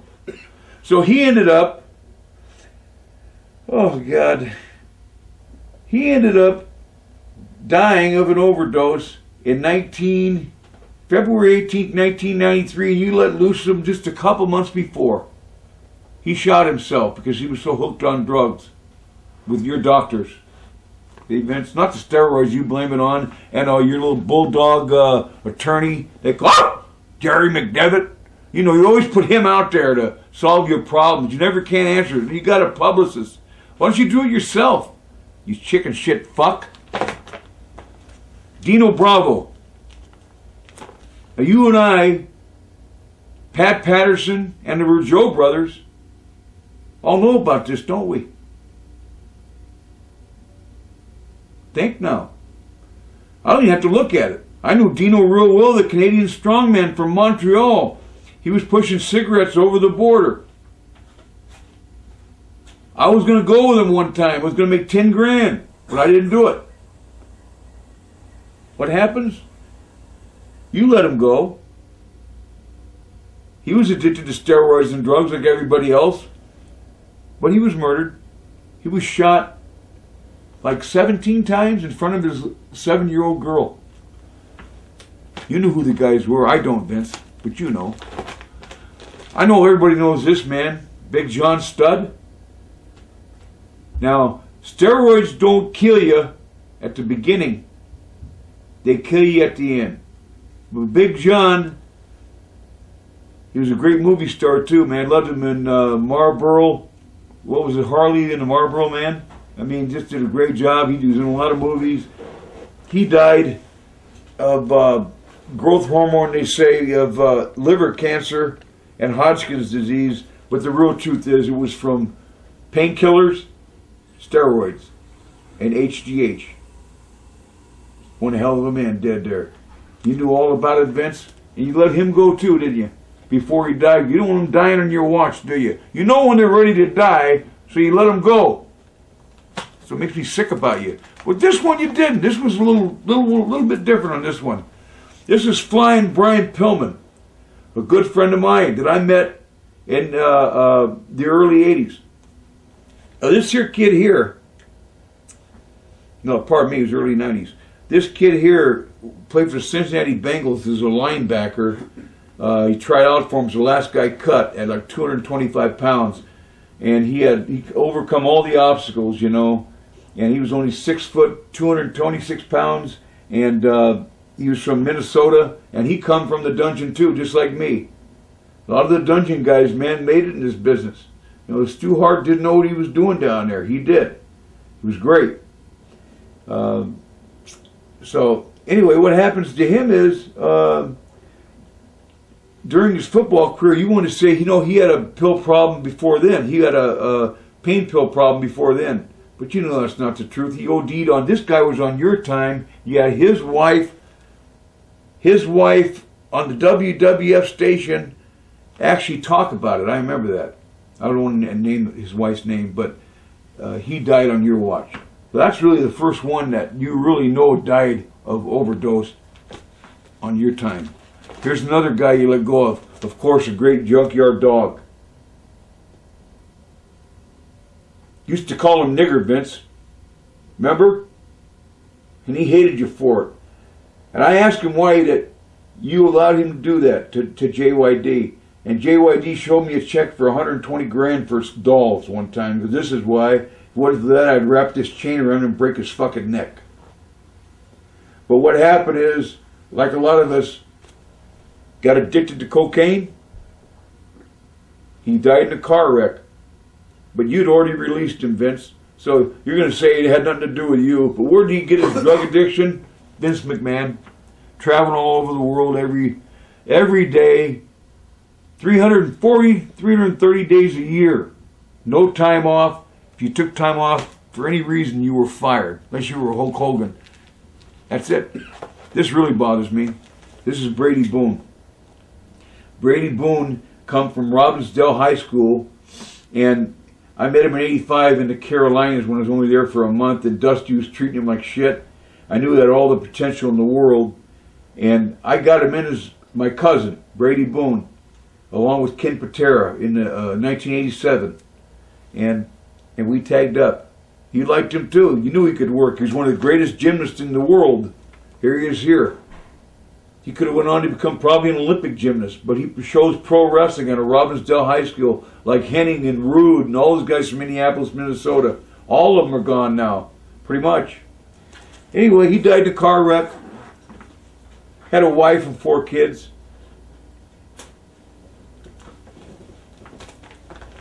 Okay, man. Oh, Vince, just thinking about you, man, just makes me sick, you know. I know you're probably saying, well, I got all these billions of dollars, I got nothing with that. Money never impressed me none. You can't get buried with it. You can ask any of these wrestlers that have died so far, you know, really they got addicted on your watch, Mr. Pimp. every one of our prostitute wrestlers and myself that have died, that I've shown so far, do you think could buy their life for $1 billion, or their wife or their kids' family would say, okay, yeah, I'll take $1 billion for their death? I know there's some people out there saying, yeah, I'll do it, that come from dysfunctional families. I know that. I come from a dysfunctional family, but I'd never do it. But these people, their families wouldn't. There's no money that can buy your health, Vince. Okay? Now let's go to my pal, Rick Rude. Now, you know Rick Rude and I were tight. We kept in contact with each other. Down at the Memorial Coliseum down there, I seen him down there in the late 90s and so forth. Let me tell you something. He told me about Owen Hart. He told me about Bret Hart. He told me about all the egos that were clashing back there. And he said that he was worried that one day that Vince might go over the edge and he was going insane. I said, well, Rick, and he said, man, I hurt my neck. I can't. He couldn't even wrestle with being a manager. And I didn't know what advice to give him. I was out of the business at this time. I had lost my promoter's license. Everything was pretty much over with me. And anyway, what happens? He overdoses. Was it on Vince's watch? No, he went to WCW for a while. But where did he start his drug? With you, Vince! And all your doctors! Wasn't Zohorian? You had one in California. You had one in Colorado. Oh, man, you even had, like, what was it? 130 Zohorian. I don't get this. I don't know how you got off with Zohorian deal, man. I didn't want to go into that trial because you know it was all staged anyway. Okay. Owen Hart. Now, does anybody other than me doesn't see the writing on the wall here? Owen Hart fell 70 feet to his death at the Kemper Arena, May 23rd, 1999. I remember the date well. Pay-per-view. He's on a harness that holds 2, 3, 4 tons. You tell me how in the fuck that's going to break. Well, it did. But in 96, go back 3 years, Bret Hart knocked out. Vince was one punch on a screw job that happened in Montreal. I forgot to say that. Now, everybody left. Davey Boy Smith, Bret Hart, Neidhart, they all left, but Owen Hart stayed. Why, I don't know. How there was competition between him and Bret, I don't know. But he stayed. Davey Boy Smith stayed. In WCW for a while, I talked to him. He was worried about this. He told me he might even be involved in it. He was so high he didn't know. We just popped pills together. Next thing you know, he falls to his death. Dead. Owen Hart. On your watch, Vince. Steroids? Everybody took them. But we're not talking about steroids here. We're talking about other drugs. Was he slipped something? Or was it the mechanical lever jammed, worked? Well, we'll never know, will we, Vince? You know why? Because I'm going to read this. Look at this right here. November 2nd, 2000, a year and a half later, which saw the WWF give, not go to court and fight after a year and a half and fight for the insurance company. Vince gave the Hart family $18 million that was distributed among the Hart family. The manufacturer of the harness that Owen fell to his death from, the manufacturer of the harness system, was also a defendant against the Hart family, but they were suddenly dismissed from the case after the settlement was reached. Why didn't you stay with the insurance company, go to court? Was there something wrong with the mechanism, Vince? Duh! In my world, you killed him. Then when this man that you took back, Davey Boy Smith, who I broke into business with in Calgary in the dungeon, before he died, told me, was his own two lips told me that you whacked him out, you murdered him. Then all of a sudden he comes up dead. Of course he was on steroids and all kinds of drugs and died at 39. But you know what? What's kind of funny, nobody wanted him. WCW didn't want him. Nobody wanted this kid because he was on all these drugs, and you took him back 4 times, buddy. 4 times. And I read ESPN, the magazine, Sean Assell wrote it. It was called Overkill. I read it. You let him back 4 times. 5 times. 5 times you let him back into WWF.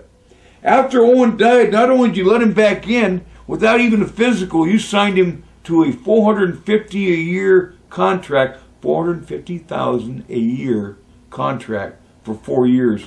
4 years, that's almost $2 million for a man that nobody wanted.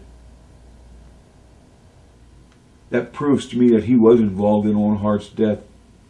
And with all the heat Owen Hart and Davey Boy had, and the Hart family and Davey Boy had at the time of death,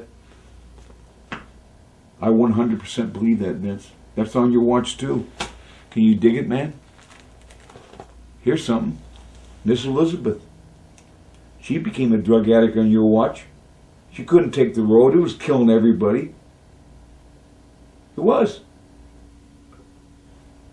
Dead. Overdose. Man, there was so many drugs in her system. I mean, I don't want to get into the part with Luger, because something happened to Luger. I guess it's what goes around comes around. I don't know. But if it didn't, I'd get into it with Luger right now. But it's not. There's no need for it. It's taken. The man upstairs came down. Just like he's going to come down on you, Vince. But this beautiful woman, shoot in right here if you could. You see how beautiful she is? Now here's 2 years later. Look at her. After you let her go and she was still an addict at WCW. I mean, come on, man. This isn't coincidence. Is this coincidence, people? Come on. No one's ever confronted you, Vince, like this. What are you going to do? Whack me? Bring it on, man. I ain't scared of you, buddy. Not at all. Bring it on. Boom. Okay. Kurt Hennig. Mr. Perfect. You created him. Another Robbinsdale High School, Minnesotan. You created him. You're the one that had him come down to 92 with his bullshit thing with me that I said last time I'm not going to bring up. The big rib. What happened? He overdosed. You let him go a couple months before because of a plane incident with Brock Lesnar. And who else? Brock Lesnar, I guess that's it. And Sean Stasiak. Stan Stasiak's son, who tried to record you. That was the only smart one down there, really. I really knew what he was doing. He was trying to record you, get you on tape and expose you. But you caught him, I guess, damn it. Dead. Mr. Perfect. He only had like 5 kids, I think, 4 kids. All kinds of relatives. Did it make you happy? Another one dead. You take your responsibility for that? Well, if you don't, well, how about Road Warrior Hawk? You see Road Warrior Hawk there? You wanted to make fun of this guy, didn't you? This guy really could have whapped your ass. I got to read this just for a second. You made fun of the angle.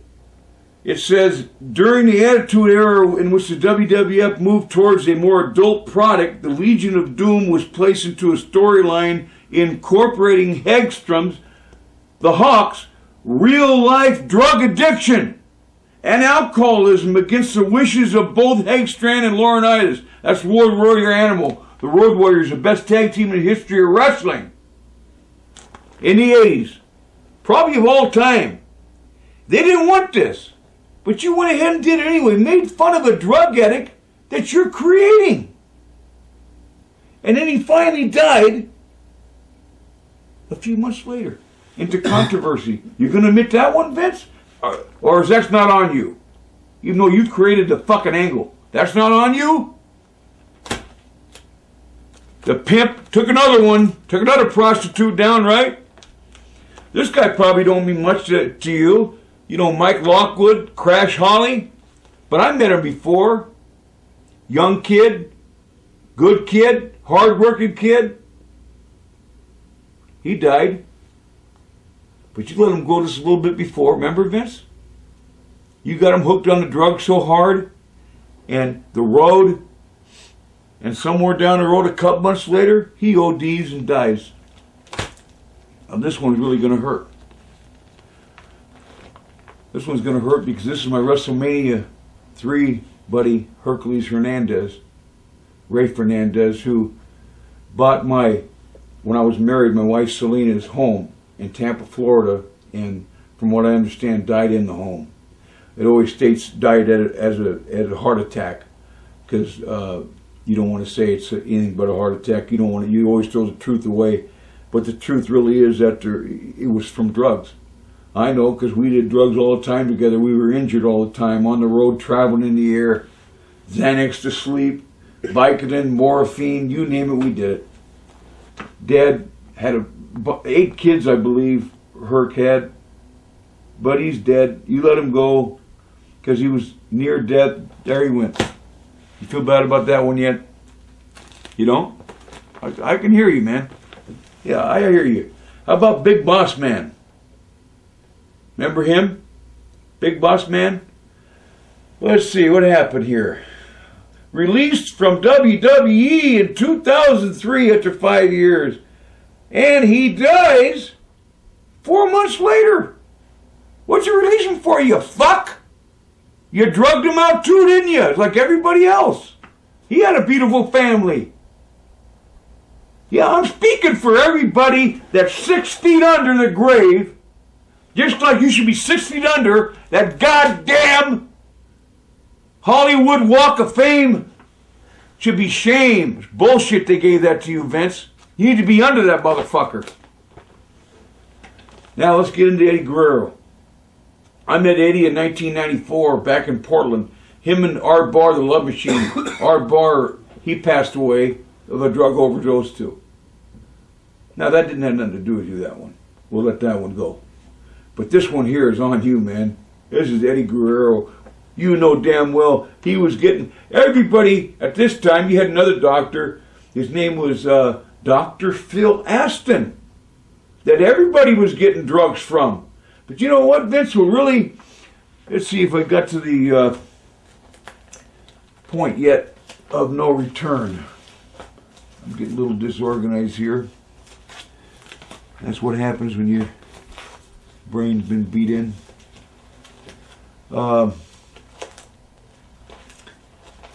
Listen, let's cut the break just for a second. Cut the break. I want this to go right. Cut the... 5, 4, 3, 2. Hello, ladies and gentlemen. Just want to get back with you. Take a quick break. I know this is a long super shoot video, and my freedom of speech right. RF video has given me that right. It's nothing to do with him, man. This is all on me. All on me. My freedom of speech, right, Vince? You can't take that away from me. Hey, you might be able to kill people, take them away from their families with your drug addictions, getting them hooked with your doctors, like Zahorian and getting off on that bullshit with Jerry McDevitt, your little bulldog attorney, which makes me sick. You're just bad. You're just as bad as Vince, Jerry. Come after me, man. Sue me. Sue my SSI, you prick. Okay? Eddie Guerrero. Want to take some of my food stamps? Go ahead. I work for him. I pay taxes. A lot of them. Anyway, Eddie Guerrero, one hell of a nice kid, man. I met him back with Art Barr, the Love Machines. He works his way all the way up to the top of the ladder of WWF, WWE. You knew Aston. You turned Aston on to everybody and tried to turn you back like you did with Dr. Zahorian. You know why, Vince? When Eddie died, the wellness program started looking around. People started turning heads. Pro football, man, if they had all these deaths, 20, 30, 40, 50, 60 deaths, man, they'd go nuts. When Reggie White died, you know, I don't know if steroids or drugs were involved. They said he died of sleep apnea at 43. I doubt that because the NFL does steroids too. I hope that's what it was. Reggie was a hell of a football player. But that's a different ball game. You have unions. We don't here. So he had to keep working, addicted, and died on the job in a hotel. Now you knew full well of this, Vince. Now let's go back. Well, we're going to drop off here at Eddie Guerrero and all his great family, Chavo and Hector that I wrestled with, and his family, and just Chavo Jr. is still with you. Why, I don't know, for money, I guess. I don't know. Hell of a worker, though. Now, here we go. I'm going to read something to you here. In the 1991 Zahorian trial, Vince McMahon had several wrestlers testify other than Hulk Hogan. Why, I don't know. I mean, that just bugs the hell out of me. You got Hulk Hogan out of testifying, which would have brought you down. That would have took you out, knocked you out. But anyway, you had Roddy Piper go on, stoned out of his fucking gourd. You take steroids? Yes. Did you buy drugs? Yes. Yeah. Dogs are Zahorian, you know. Yeah, he sold everybody. He was your doctor too, Vince. You had 132 Federal Express packages come to your house and to Titan Towers there in Stamford, Connecticut. Hulk Hogan had 100 and some. Piper 100 and some. I mean, come on. But let's go back. In 1991, after that, and you were acquitted in 1994 for steroid marketing and drug marketing and all that, and you said this, in quote, 1994, Vince told the press that his wrestlers would now be drug tested stronger than the USA Olympics, period. So there's never going to be another drug addict or death in your company, right, Vince? All right. Since that time, Kerry Von Erich died in 93, but I'm going to include him in that because it was 91 to 94. Kerry Von Erich has died of a drug overdose. 1995, Big John Studd died. I showed all the pictures. 1997, Brian Pillman died while working for you, overdose. Junkyard Dog, who you fired, who knew was addicted to cocaine and painkillers and so forth, Xanax, overdosed or died in a car wreck, but it was based, let him go because of the drugs. Rick Rude died of an overdose of drugs. It started with you and your Dr. Zahorian, doctors out in California and Colorado. Owen Hart, murdered. Davey Boy Smith, overdose. You knew all about it 4 or 5 times. You took him back since 94. After 94, why'd you take him back when he tested dirty? Because he was in on the murder, right? Of Owen Hart? This is me talking, nobody else. Don't you go blaming nobody else but Billy Jack Haynes for telling the truth. I know it's a long video, man. You're probably tired of looking at me. I can't see you. I really can't. I wish I could see everybody that's going to watch this. But this has to be told by somebody. I mean, 2003, Miss Elizabeth, beautiful Miss Elizabeth, dies of a drug overdose of every kind of drug you can think of. It started with you, Vince. Road Warrior Hockey, crazy angle. 2 months later, he dies of a heart attack. That was you. You made fun of him being a drug addict, you asshole. Crash Holly dies. Hercules Hernandez. Eddie Guerrero. And this is during a time where you said from this time is going to be tested stronger than the Olympics, I swear. But it costs too much money, right, Vince? Too much money. You're making billions, but you can't spend money to test that every wrestler is drug-free. No, you want them to be big. You want them to be big, better, and better, like WrestleMania 3. You wanted to be on steroids, and you knew they had to take the Xanax to sleep on the planes, and you knew they had to have the painkiller, the morphine, Vicodin, Percocet, Soma, muscle relaxers. You had to have that. Didn't have it, they couldn't survive, and you'd have no company, no wrestlers. So it's on you, man. There's no ifs, ands, or buts.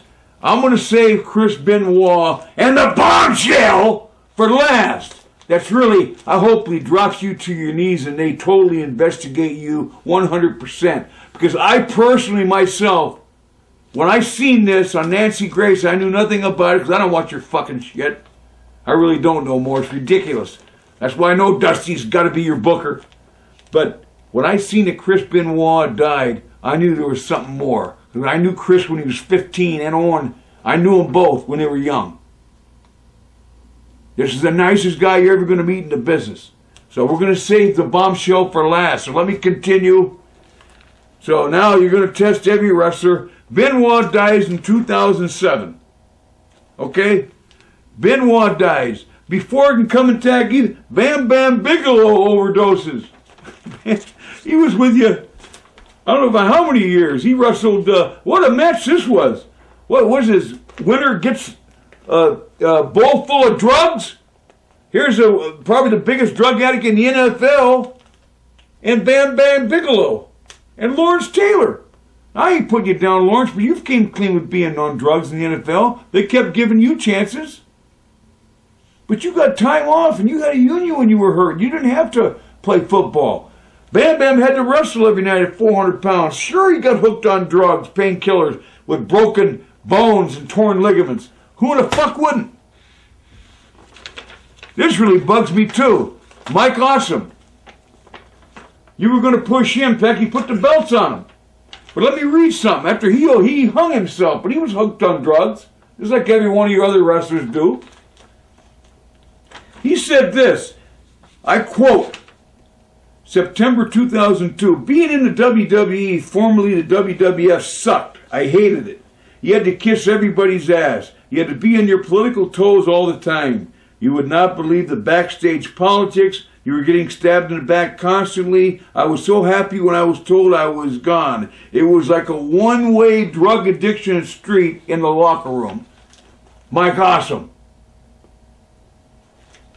Oh yeah, he was married, had kids, brothers, sisters. You don't give a fuck, Vince. You just care about your billions of dollars.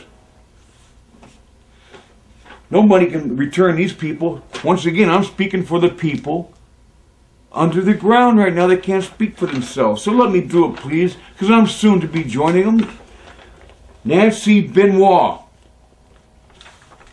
She wanted to be manager. So if you ever say Billy's lying in 1984, that Nancy wanted to become a manager. Oh no, she wasn't going to be Billy Jack's manager. Oh no, she managed Arn Anderson, Chris Benoit, Ric Flair, Psychosis, Butch Reed, Sandman, Tuco, Scorpio, Ron Simmons, Rick Steiner, Scott Steiner, Kevin Sullivan, Taz, Shane Douglas, Brian Pillman, Dean Malenko, Johnny Hotbody, Randy Savage, Ron Sleeker, and Kerry Von Erich. A lot of those people are dead. But no, she never was going to be a manager, was she? Another lie, Vince. Vince Killer McMahon. Nancy's dead. Keeping this for the bombshell. Bombshell. Nancy Grace, baby. I hope she takes it in. Benoit and Nancy go together here.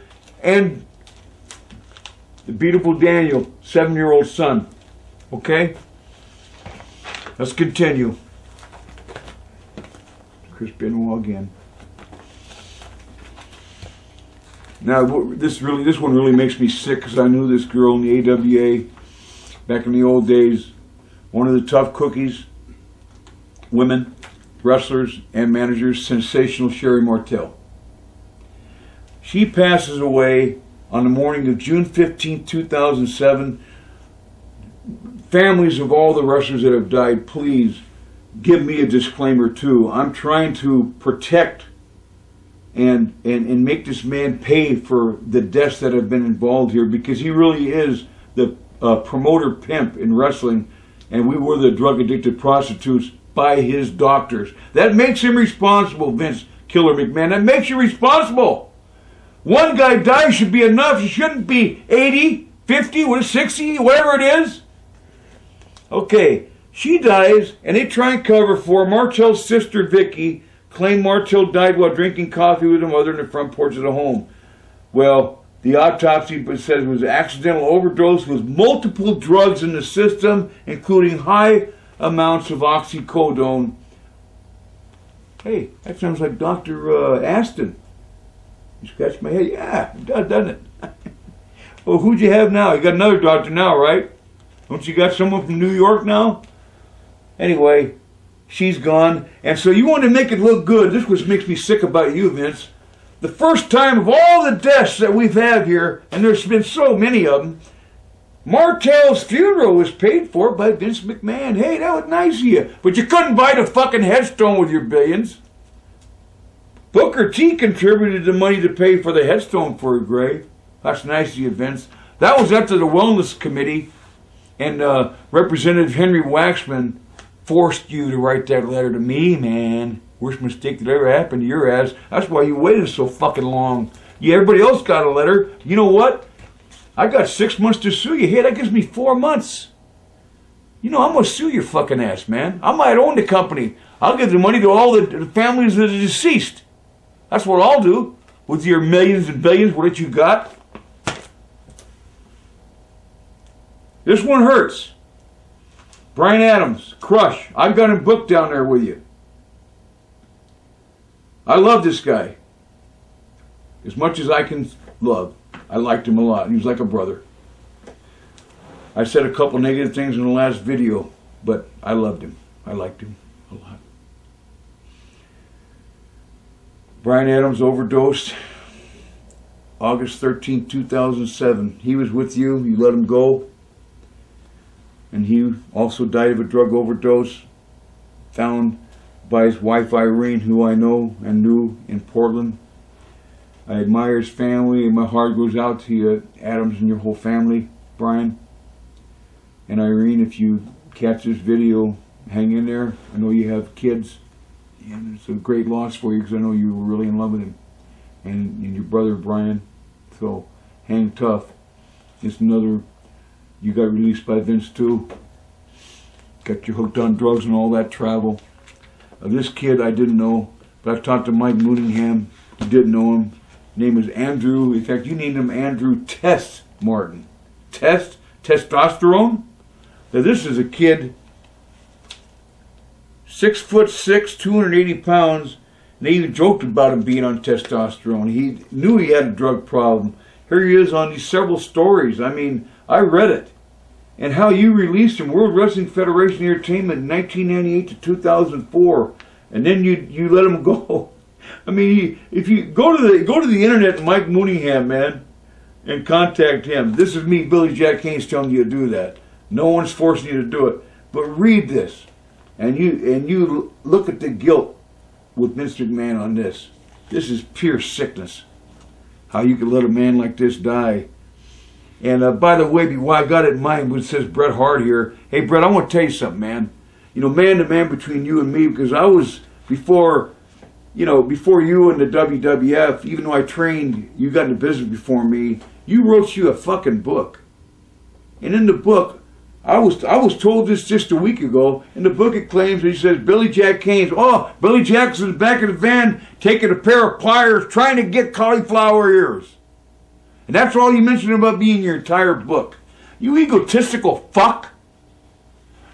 If my brother was killed by Vince McMahon, murdered, and you know damn well it was because you were fighting for it. You were saying he was murdered.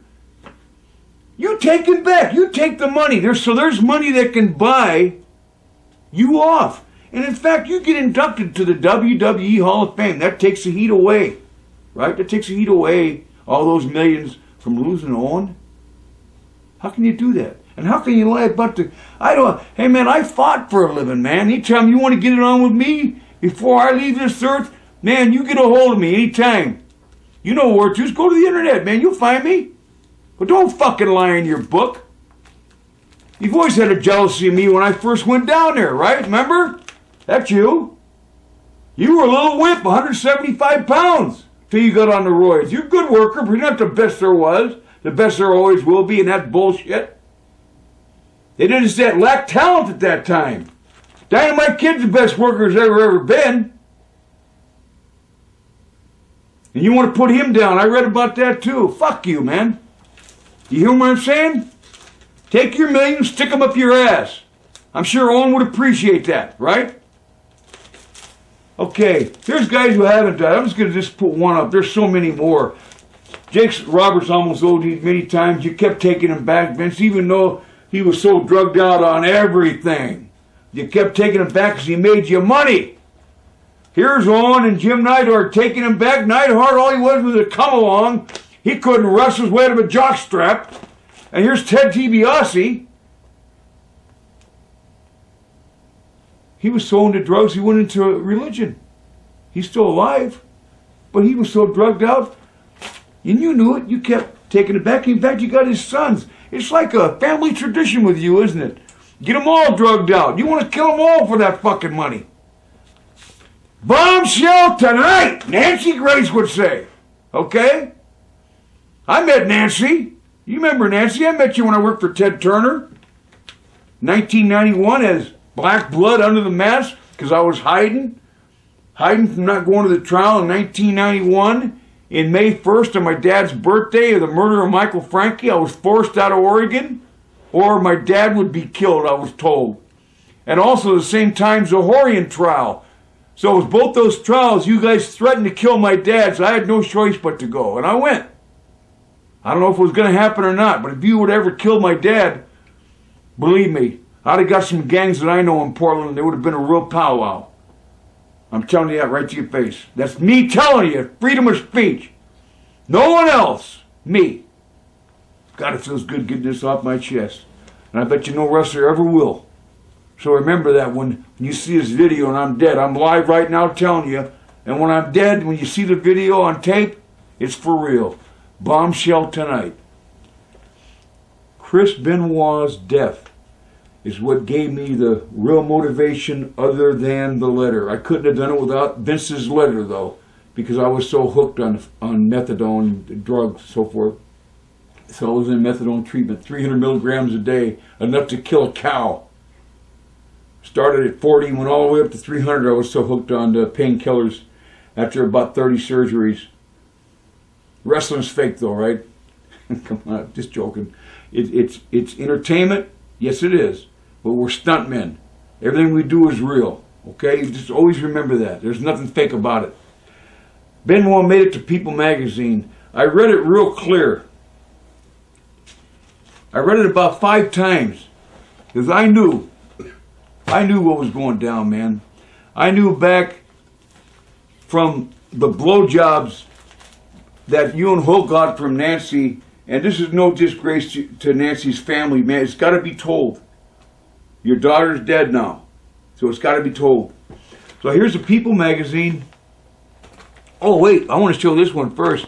Here's why I had to hide under the mask, because Vince, the commissioner, and the Franke trial in Salem, the murder in January 17th of '89. If I was to be there as the only witness, every other witness is dead. Tried to kill me too, but I'm still here. That's me under the mask hiding as black blood. 2 days away from signing a contract. That's the funny part about it, for $1.2 million. I'll get that, buddy, thanks. $1.2 million.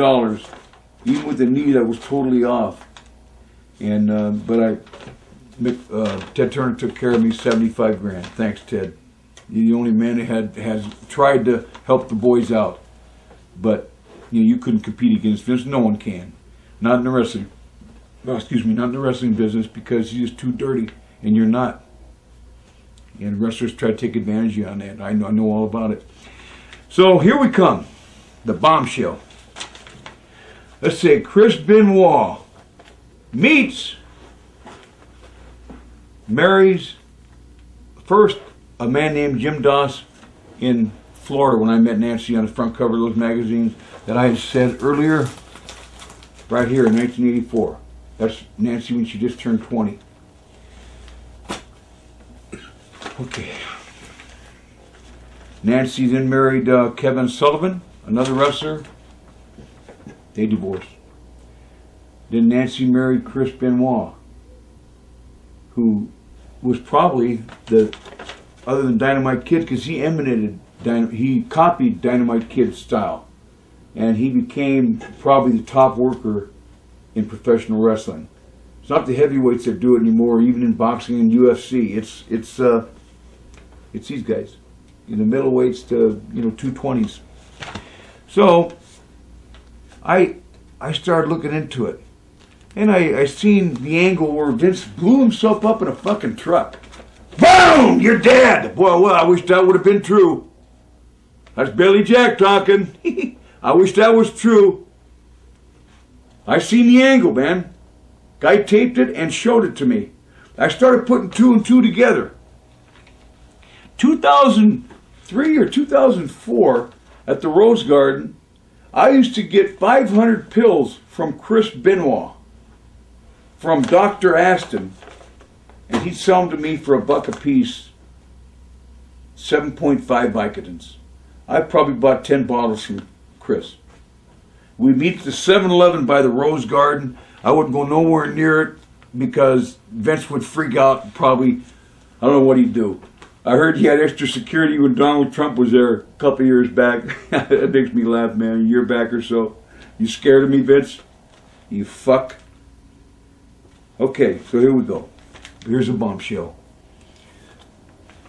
Chris Benoit and Nancy Benoit had a child named Daniel. Now, Chris loved Daniel so much that he would do anything for him. I mean, that's all he could ever talk about was Daniel, Daniel, Daniel, Daniel, Daniel, Daniel, Daniel, Daniel. Vince, he loved him. True love. But you know the truth. The real truth is, Chris asked me if Vince ever fucked my wife before in life. That's what this is all about. And you know damn well what the truth is. I told him, I said, no, I never fucked, I don't think. Oral sex, yeah. So, what the explosion was over was that he knew that you were fucking Nancy Benoit when he was wrestling. So he worked the angle out of the way, and 14 hours before it ever happened, it came up on the internet. That somehow became just a figment of someone's imagination, which personally I don't buy, but I don't need to buy it anyway. You got yourself out of the way. Chris would never, ever kill Daniel. Never. Unless the kid was yours. Nancy, the day before, went and seen Dr. Aston, the family doctor. Chris Benoit's and Nancy's doctor. Dr. Aston, of course, that's where everybody got their drugs too, as everybody's found out. 15 other wrestlers. Probably all of them. Vince, right? Dr. Phil Aston in Georgia. So, what happens is, he comes home, they get in a fight, and the only way that he would have ever killed Daniel, unless he was murdered by your people, which really could have happened, right, Vince? Because it was 2 days apart. Boom, boom, boom, with Bibles by him. Everything planned by your Jerry McDevitt, looks like to me. But what happened was, the baby, the argument they had, the baby wasn't his. He was convinced of that it was your child, Vince. So as soon as they die, and you put them on the air, you sweep it under the rug like it never happened, and you come back, next thing you know, Chris Benoit is wiped completely off the face of the earth. Next! And we're talking about what happened on People magazine. They know about you now. You're talking about one of my friends here. Talking about Dynamite Kid, the guy who trained me, the guy he emanated and imitated. He didn't like many people. He was like me. He's kind of a sociopath. Quiet. Brad Armstrong, by the way. I had my best match in the world over anybody with Brad Armstrong in 1995, my last leg. But how guilty can you feel about this, Vince? Come on, man. And you're out of the picture, and you want to wipe a man who made so much money, all of his videos, because what? Because he killed his wife? Well, if you was fucking his wife, you wouldn't have killed her. So here's what we need to do. Vince, you need to take a DNA test, because it's 50-50. It could be your kid. The day before, Nancy went down and talked to Dr. Aston, Dr. Phil Aston in Fayetteville, and then the day after, the day of the murder, Chris went down. It went down then. That night is when the murders happened.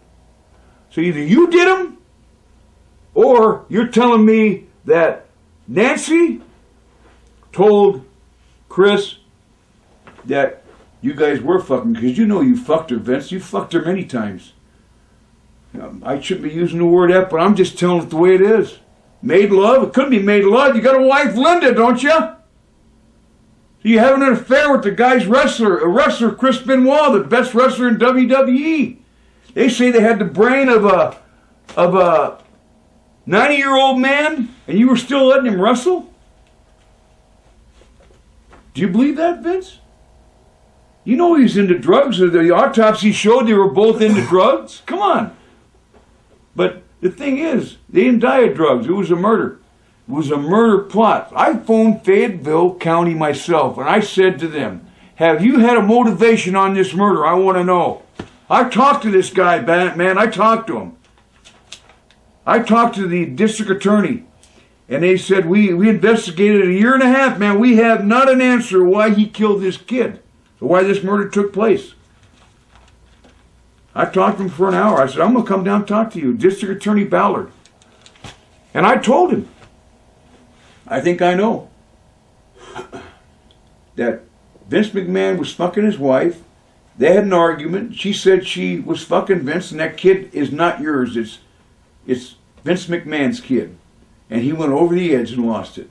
Because he would not kill that kid for nothing. Now, he might knock her in her ass and walk out with Danny, but he would never kill the kid.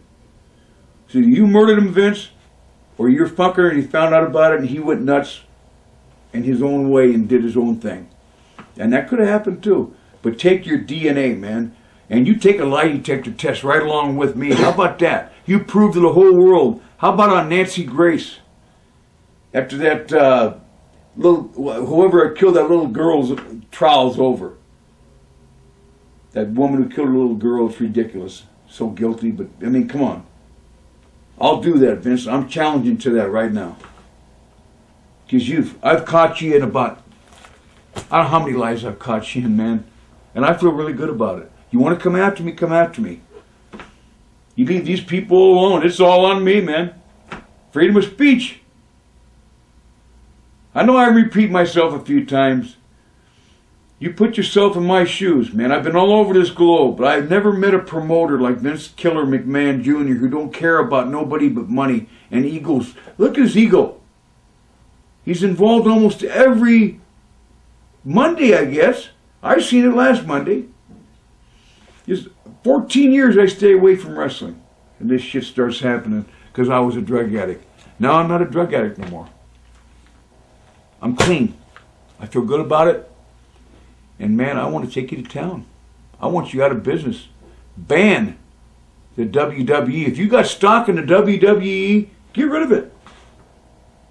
Look what he did last Monday. Enos to penis. This is not entertainment, man. It's not entertainment. It's exposing young kids, man.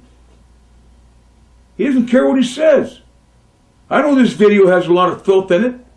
So I'm sure there'll be a disclaimer on it to say, kids, be careful, beware. There's going to be a lot of heavy stuff on this. So you watch it first and see if your kids should be able to watch it. Just tell them a little bit about it, adults. That's all I really have to say. I know it's about a 3-hour video, but I want to just thank RF Video for letting me do this. And it's not on anybody here. Yeah, I just want to say again and reiterate that, the views expressed by you are solely, your views and not necessarily at all the views of anybody in my staff of RF Video. And, it's pretty much all on you, and we don't share the same views, but... Thank you. Just thank you for letting me share my views, because I was there. I was there with these wrestlers. I understand it's nothing new. Like I said many times, there's nothing with you guys. Has nothing to do with it. Just this is freedom of speech. And one more thing, as I said last time, I end with this. Every man dies, few men live. And Vince, what has happened with me is through the blood, through all the years of sucking blood from wrestlers all over. I can't really put this on you, but I don't know if I can or I can't. I'm going to take you to court about it. I've contacted hepatitis C, and it's a deadly disease.